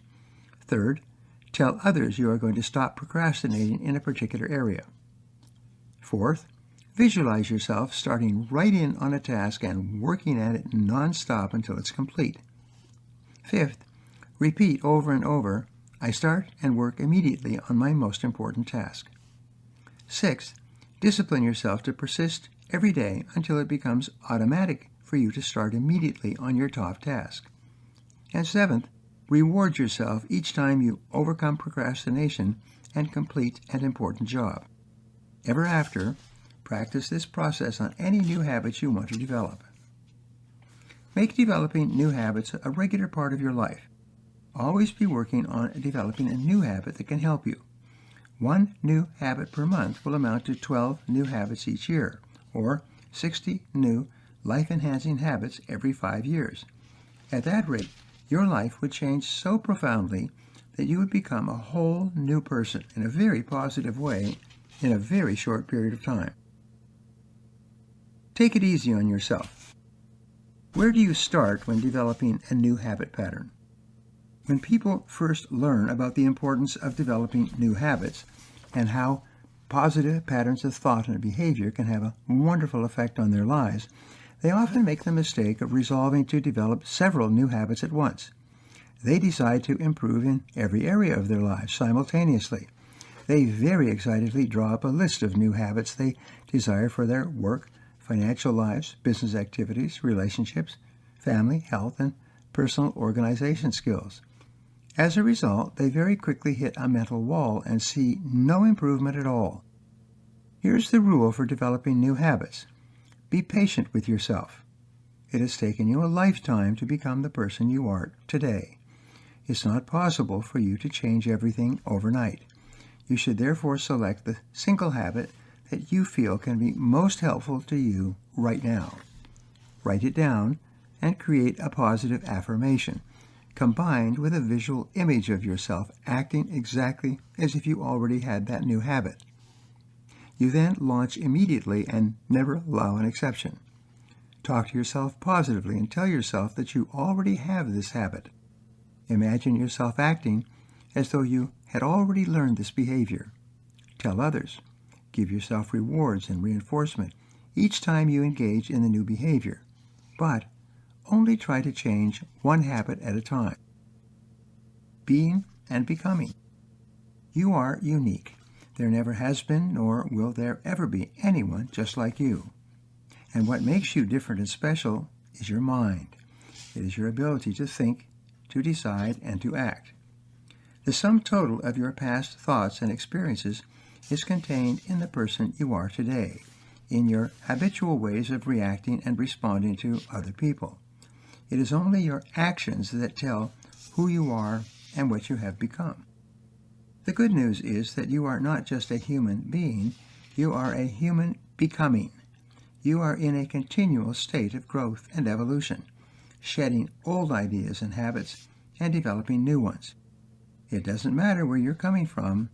All that really matters is where you're going, and that is only limited by your imagination. Permanent fixtures of your mind. As it happens, old habits do not die. They don't disappear. When you stop practicing them and discipline yourself to behave in a new way, the old habits become weak and withdraw into your subconscious mind. Your new habits may override and replace the old ones, but you never quite eliminate them completely. They lurk below the surface, waiting to reemerge when the stimulus that originally created them is repeated. For example, when you were young, you learned how to ride a bicycle. Eventually, you began driving a car. Many years, even decades later, you can get onto a bicycle and within a few seconds be riding with the same balance and skill you had programmed into your subconscious mind as a child. Many people first learned how to drive a car with a standard transmission, a stick shift. Today, most cars have automatic transmissions. You may drive one for years. However, if you are required to drive a car with a stick shift, Even after many years, you would slip into the old habit of shifting gears easily and naturally in a few seconds. The old habits never completely go away. Action exercises. What one habit would you like to have more than anything else? What one action could you take immediately to begin developing this habit? What are the most important results or consequences you want to enjoy in your life? What habits would help you the most to achieve them? Select one habit that you would like to develop in your financial life. Define it clearly, and then begin work on it today. Select one habit you would like to develop in your family life and the way you interact with others. Begin practicing it today. Select one health habit that could improve your health and fitness more than anything else you could do. Start it today. Select one habit that would help you to be more effective and productive at work, and begin acting as if you already had that habit. Imagine that you have no limitations on what you could do, have, or be, or on the habits that you could develop. What goals would you set for yourself? Louis L. Mann once wrote, "What happens to a man is less significant than what happens within him." Chapter 4. The Habits You Need to Succeed.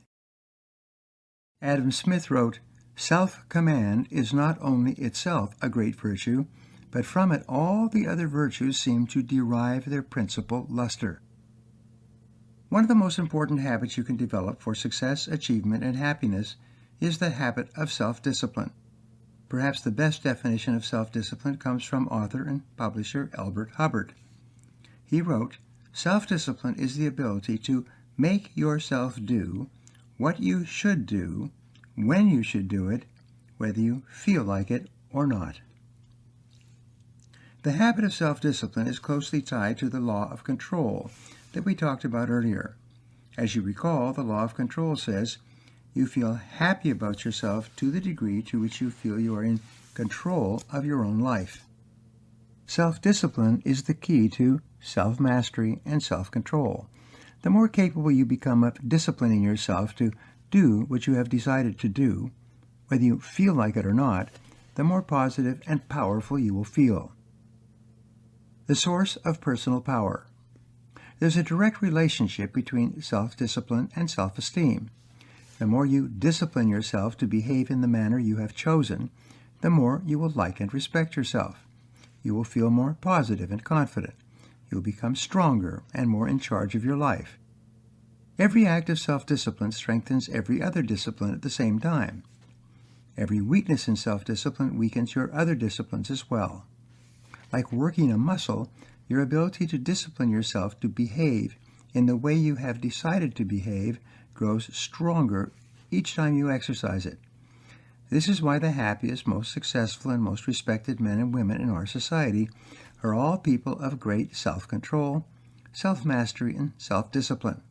And this is a habit you can learn with practice. Become a lifelong optimist.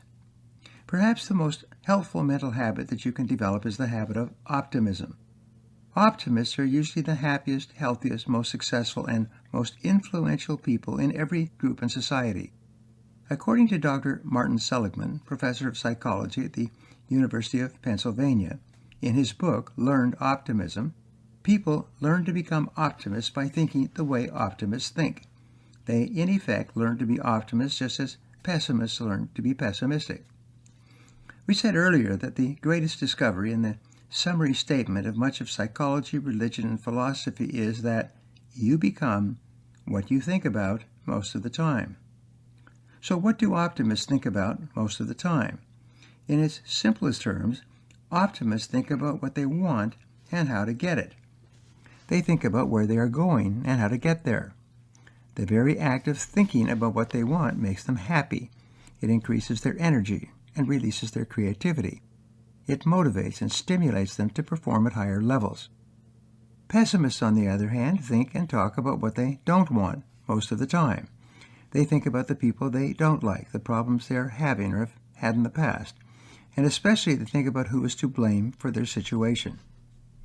And the more they think about the things they don't want and who is to blame for their situation, the more negative and angry they become, and the faster they attract into their lives exactly those things they do not want to happen.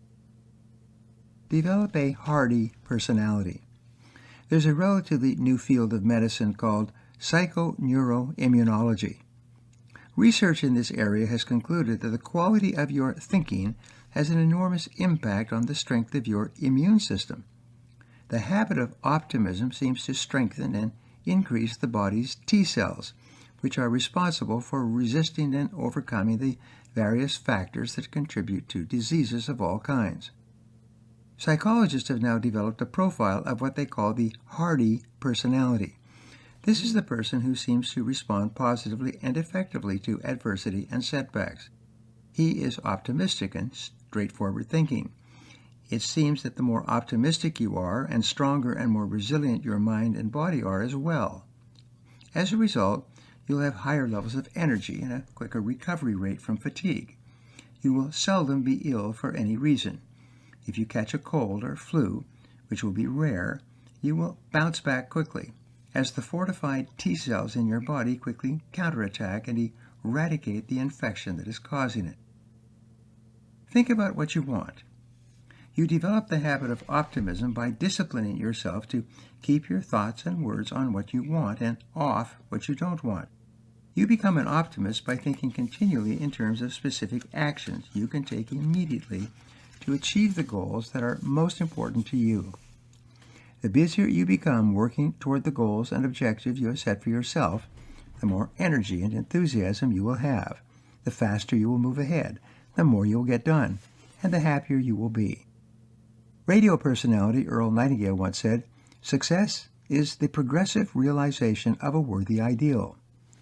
When you are working hour by hour and day by day toward the achievement of something that is worthwhile and important to you, your brain releases a steady stream of endorphins, giving you a feeling of happiness and well-being.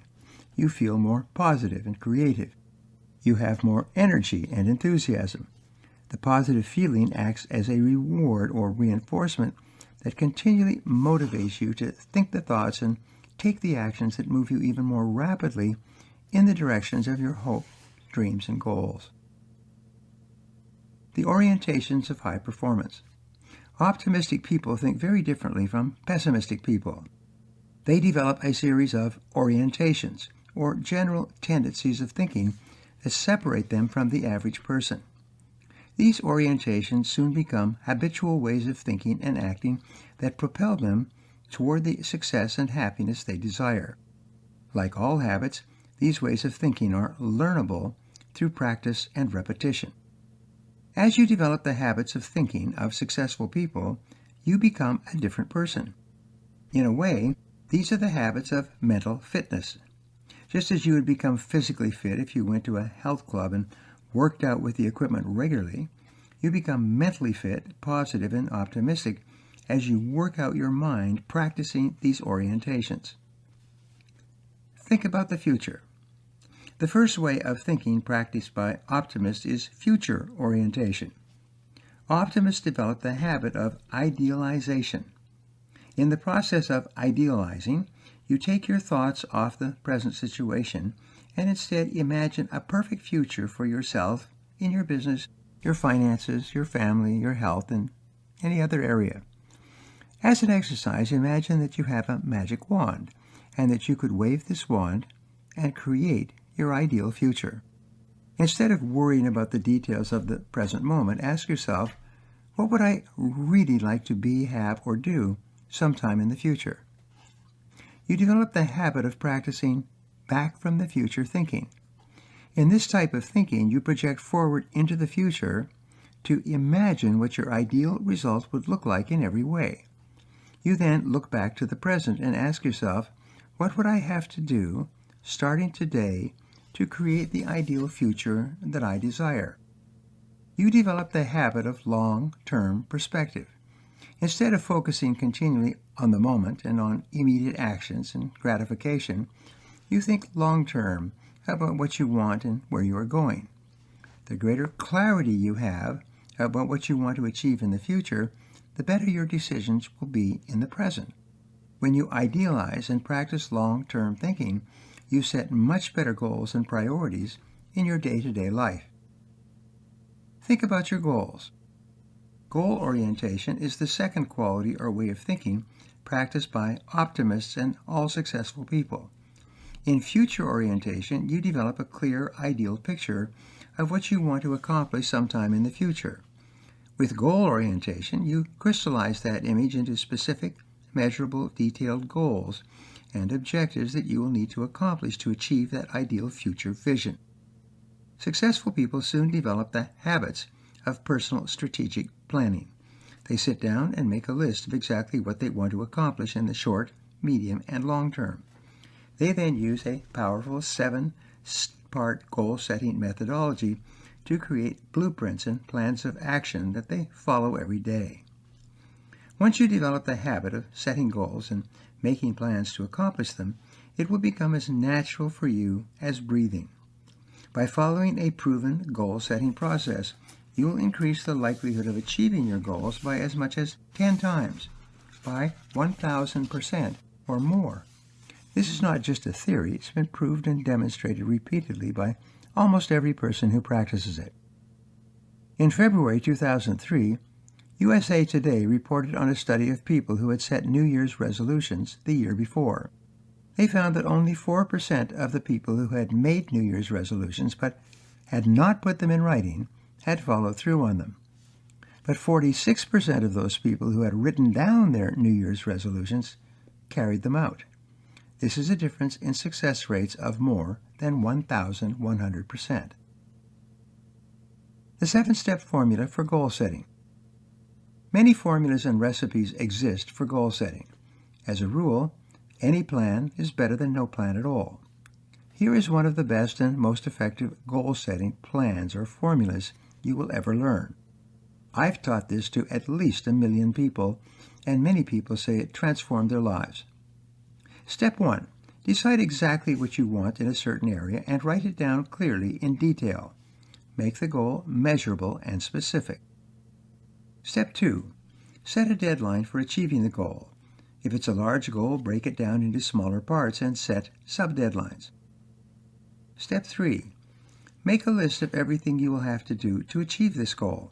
As you think of new items, add them to your list until it is complete. Step 4. Organize your list of action steps into a plan. A plan is a list of activities organized on the basis of 2 elements, priority and sequence. In organizing by priorities, you determine the most important things you can possibly do on your list to achieve your goal. The 80-20 rule applies. 20% of the things you do will account for 80% of your results. If you do not set clear priorities, you will major in minors and spend much of your time on small and irrelevant tasks that do not help you to achieve your goal.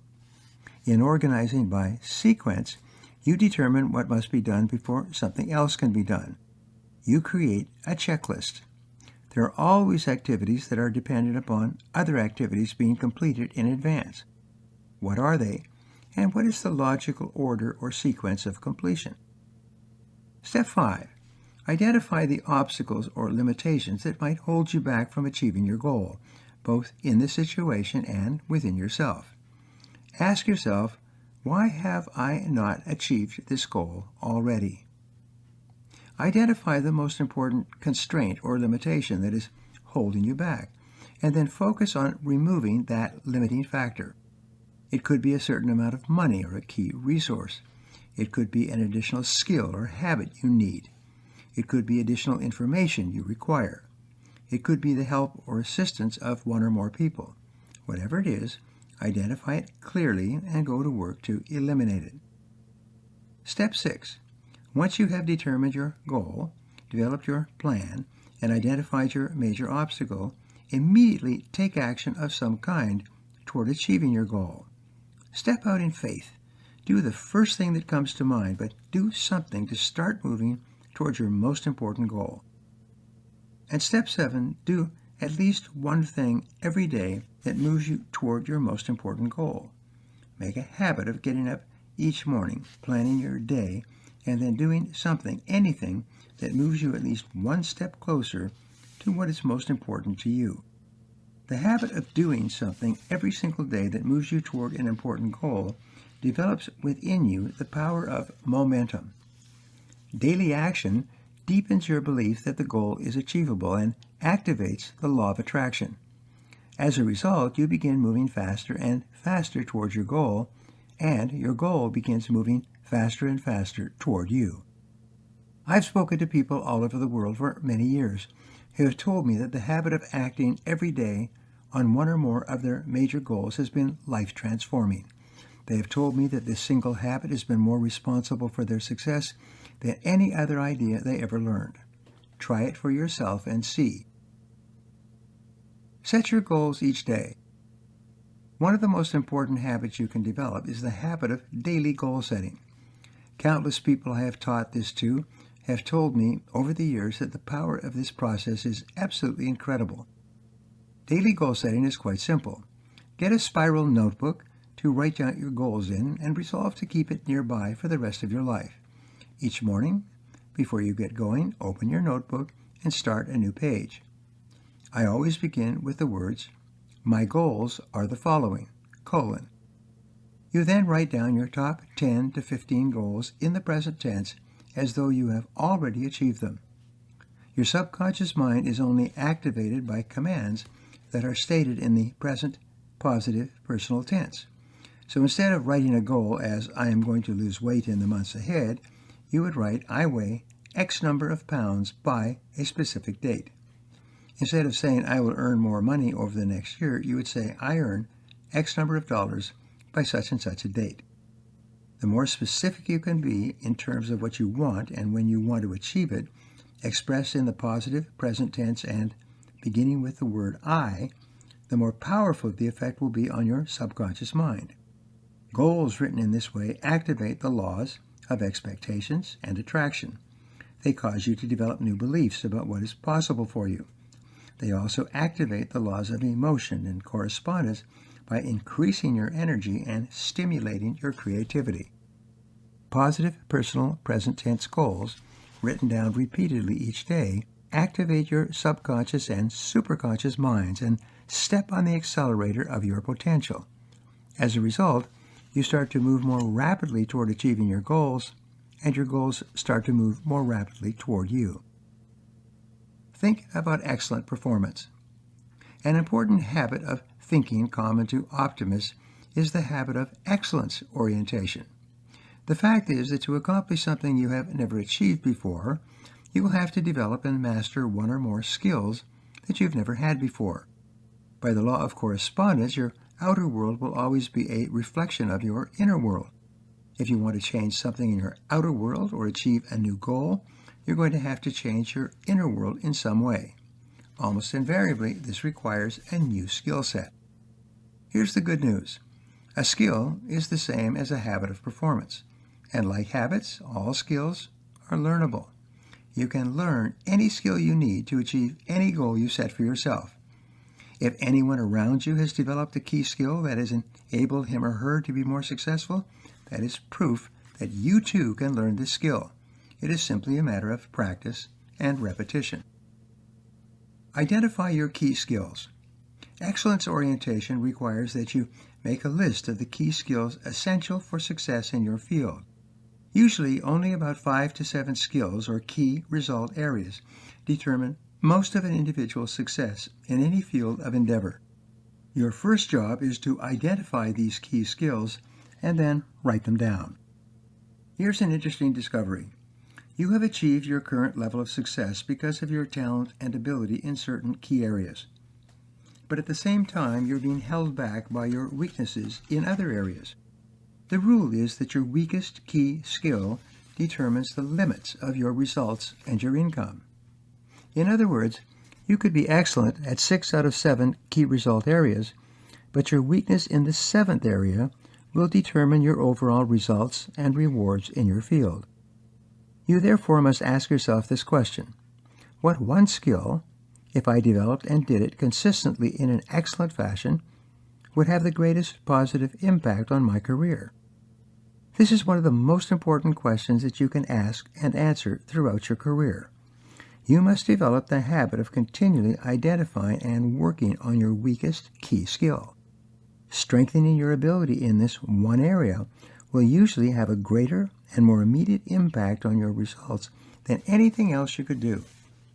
If you do not know the answer to this question, and most people don't, go to your boss or your coworkers and ask them, what one skill, if I developed and did it in an excellent fashion, would help me the most in my job?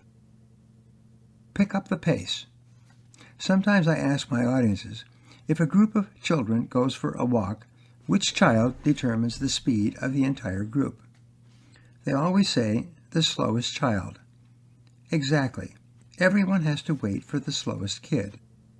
Your slowest kid is your weakest key skill. It sets the speed at which you move ahead in your career and limits how high you can climb. And here is another important point. You are very often weak in an area that you may not particularly like or enjoy. But the reason you do not enjoy that area is because you have not yet mastered it. As soon as you write it down, make a plan, and develop excellence in that skill area, you will relish performing in that area for the rest of your career. The fact is, you could be only one skill away from doubling your productivity, your performance, and your income. Acquiring one key skill in an area where you are currently weak could make it possible for you to use all your other skills at a higher level and accomplish more in your work than you ever thought possible. What one skill could that be? Decide today to develop the habit of excellence orientation. Resolve to join the top 10% of performers in your field. Find out what you have to do and how much you have to earn to be in the top 10%. Set it as a goal. Make a plan and work to develop the essential skills you need every single day. You'll be amazed at how quickly your life changes or even transforms for the better. The pursuit of mastery. The reason many people underachieve in their careers is because they do not realize how long it takes to attain mastery in any field. Extensive research suggests that it requires about 5 to 7 years of hard work for you to move to the top of your field. That means 5 to 7 years of focused, concentrated, determined work on yourself to get better and better in the key result areas responsible for your results and rewards. And there are no shortcuts. Sometimes people say to me, 5 to 7 years is a long time to achieve mastery in my field. This is true, but I remind them that the time is going to pass anyway. The biggest regret many people report is not starting early enough. 5 to 7 years from now, 5 to 7 years will have passed. The only question is, where are you going to be 5 to 7 years from now in your field? The good news is that if you set it as a goal, make a plan, and work on it every day, 5 to 7 years from now, you're going to be in the top 10% of people in your field. You're going to be one of the highest paid and most respected people in your industry. You'll be enjoying the rewards of the top performers in your business. Remember, nobody is better than you, and nobody is smarter than you. If someone is doing better than you, it just means that they started to work on themselves earlier than you did. And whatever anyone else has done, you can do as well. There are no limits except the ones you place on yourself with your mind. The fact that others have been able to excel in a field after starting out with no experience or skills is proof that you can do the same. Your job is to put your head down, get busy, and go to work on yourself. Resolve today to develop the habit of personal excellence and focus all your energies on joining the top 10% of professionals in your field. Once you do that, your entire future will open in front of you. You will become unstoppable. Increase your income 1,000%. In my book, Focal Point, I explain my 1,000% formula in detail. Briefly, it says that if you work on yourself continually, you can increase your productivity, performance, and output by 1/10%, 1/1000th, each working day. 1/10% per day translates into approximately 1/2% per week, or 2% improvement per month. That adds up to a 26% improvement in productivity, performance, and output each year. Almost anyone who dedicates himself or herself to continued personal growth and learning can upgrade his performance and productivity by 26% each year. An improvement of 26% each year, compounded year by year, means you will double your productivity, performance, and output in 2.7 years. Over the course of 10 years, by improving yourself by 1/1000th per day, 1/10 of 1%, you will increase your productivity, performance, and rewards by 1,004%. That's an increase in your income of 10 times. Not long ago, I was giving a day-long seminar in Seattle. A young man approached me at the break and reminded me he had been through my program and learned this 1,000% formula some years ago when he was in his early 20s. He said, "I just wanted to tell you personally that your formula doesn't work." As you can imagine, I was a bit surprised, so I asked him, "How do you mean?" He smiled broadly and said, "It's too conservative. It doesn't take 10 years. It only took me 7 years to increase my income 10 times by following that formula every single day. Last year, I earned exactly 10 times what I was earning when I first heard that formula from you when I was 23 years old." He told me that his income as a car salesman 7 years ago had been $35,000 per year.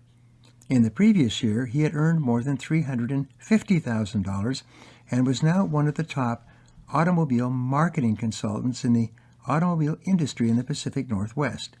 His previous employer paid him as much today on retainer as a consultant as he used to earn working for him full-time. Are these results possible for you? Of course they are. The law of cause and effect says that if you do what other successful people do, you'll eventually get the same results that they do. This is not a wish or a theory, it's a universal law. The law itself is neutral. It works for everybody, everywhere. Commit to lifelong learning. Another key habit of thinking and acting practiced by top people is called growth orientation.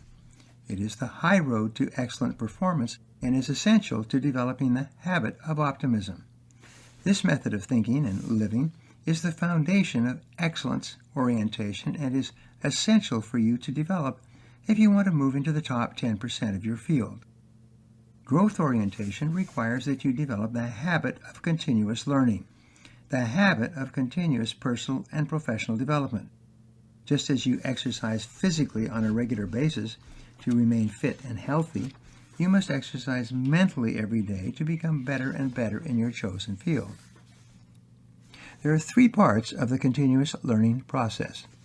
By practicing these activities daily, weekly, and monthly, you will increase your productivity, performance, and output by 1/10 of 1% per day, compounded. You'll eventually become one of the highest paid and most successful people in your field, and there are no exceptions. Number 1, read every day. Arise early each morning and read for 30 to 60 minutes in your field. Underline and take notes. Think of how you can apply what you are learning to your day-to-day work. Throughout the day, think of how you can use what you read to be more effective. At the end of each day, review the day based on your new knowledge and skills and evaluate your results and progress. There's an important psychological principle called the Hawthorne effect.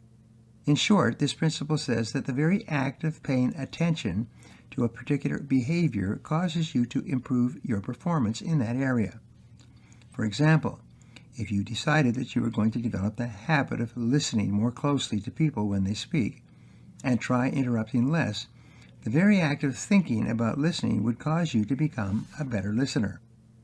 If you decided that you were going to focus on punctuality every day until you develop punctuality as a habit, the very act of thinking about being more punctual would cause you to become more punctual in your personal and professional life. The more you think about a behavior, the better you will become in that area. When you read in your field for 30 to 60 minutes each day and think throughout the day about how you could apply what you have learned, you will tend to become better and better at what you do, both consciously and unconsciously. The improved results you get will accumulate and compound over time. You'll become better and better at what you do, almost without being aware of it. If you read 30 to 60 minutes each day, you should complete about 1 book per week. The average American reads less than 1 book per year. If you read 1 book per week, you should finish at least 50 books each year. As it happens, earning a PhD from a major university requires the reading and synthesis into a dissertation of about 40 to 50 books. If you were to read 1 book per week, 50 books per year, you would be getting the equivalent of a practical PhD in your field each year. If you continued reading at this level, you would read 500 books in the next 10 years. In a world where the average person reads less than 1 book per year, do you think you might gain an edge? The fact is, you would become one of the best read, most knowledgeable, most expert, and highest paid practitioners in your field if you were simply to develop the habit of reading in your field each morning for 30 to 60 minutes. I have never met anyone anywhere throughout the world who has not transformed their lives and their careers by the habit of daily reading 30 to 60 minutes. You must discipline yourself to leave the television or radio off, to put the newspaper aside, perhaps to rise a little earlier in the morning so that you can invest in your mind.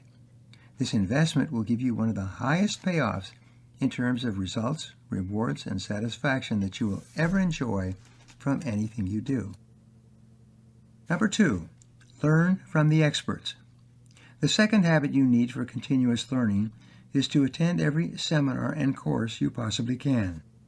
Do not make the mistake of waiting for courses and seminars to come to you, or waiting for your company to organize and pay for additional training.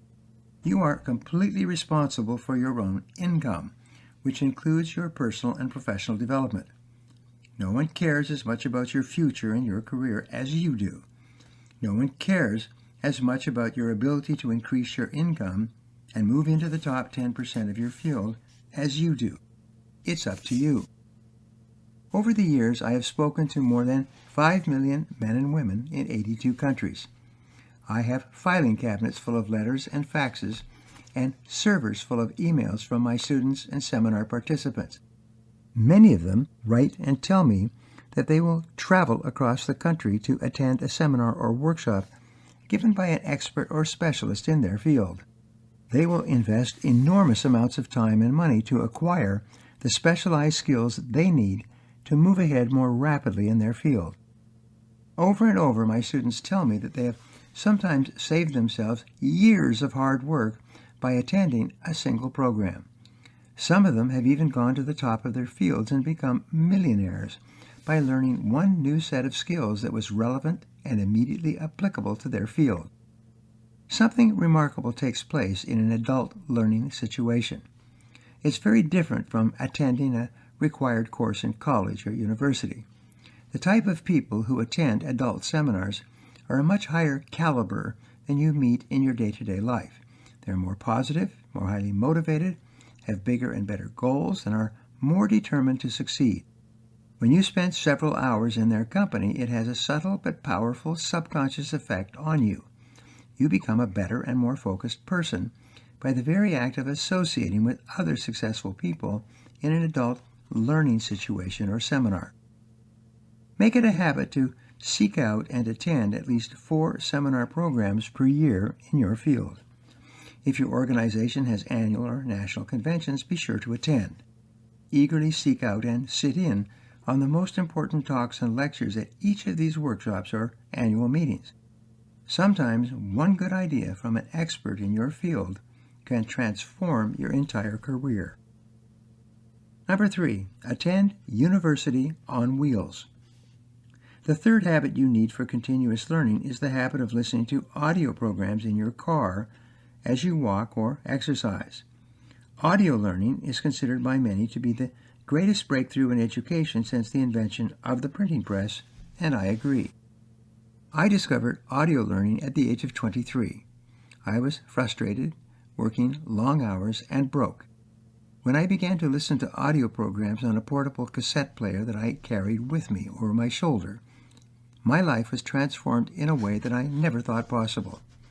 By learning the critical skills of selling from experienced professionals who had been selling my product for many years, I was able to go from the bottom of my sales force to the top in less than 6 months. Eventually, I became a sales manager and trained dozens of people in the same techniques. Over the years, I have trained hundreds of thousands of sales professionals in the very best skills and methodologies ever discovered in professional selling. Many of them have gone on to become sales leaders and even millionaires as a result. My own audio program, The Psychology of Selling, has become the top-selling program of its kind, produced in 24 languages. The average person spends 500 to 1,000 hours each year in his or her car. This is the equivalent of 3 to 6 months of 40-hour weeks, or the equivalent of 1 or 2 full-time university semesters. In fact, a University of Southern California study concluded that a person can get the equivalent of almost full-time university attendance simply by listening to educational audio programs as he drove from place to place during the week. Professional speaker Reed Buckley once said, "If you are not continually learning and upgrading your skills, somewhere someone else is, and when you meet that person, you will lose." The race is on. There's a race on today, and you are in it, whether you know it or not. If you have not yet developed the habit of reading each day, attending seminars and courses regularly, and listening to audio programs in your car as you travel around, somewhere someone else is taking those steps. Inevitably, that person will win the race, and you will lose. The good news is that an average person who develops the habit of lifelong learning will eventually run circles around a genius who goes home and watches television each night. There's perhaps no habit that will better guarantee your success in life than the habit of continuous personal and professional improvement. The payoff in improved results in your field will be tremendous. But the best payoff of all is that you will become more positive and optimistic. You'll have more energy, be more creative, and be a happier person as you continue to grow and grow toward the realization of your full potential. The habit of continuous learning enables average people to become top performers in their fields. It allows people to go from rags to riches. It empowers people to rise from poverty and frustration to affluence and success. Continuous learning opens every door for you.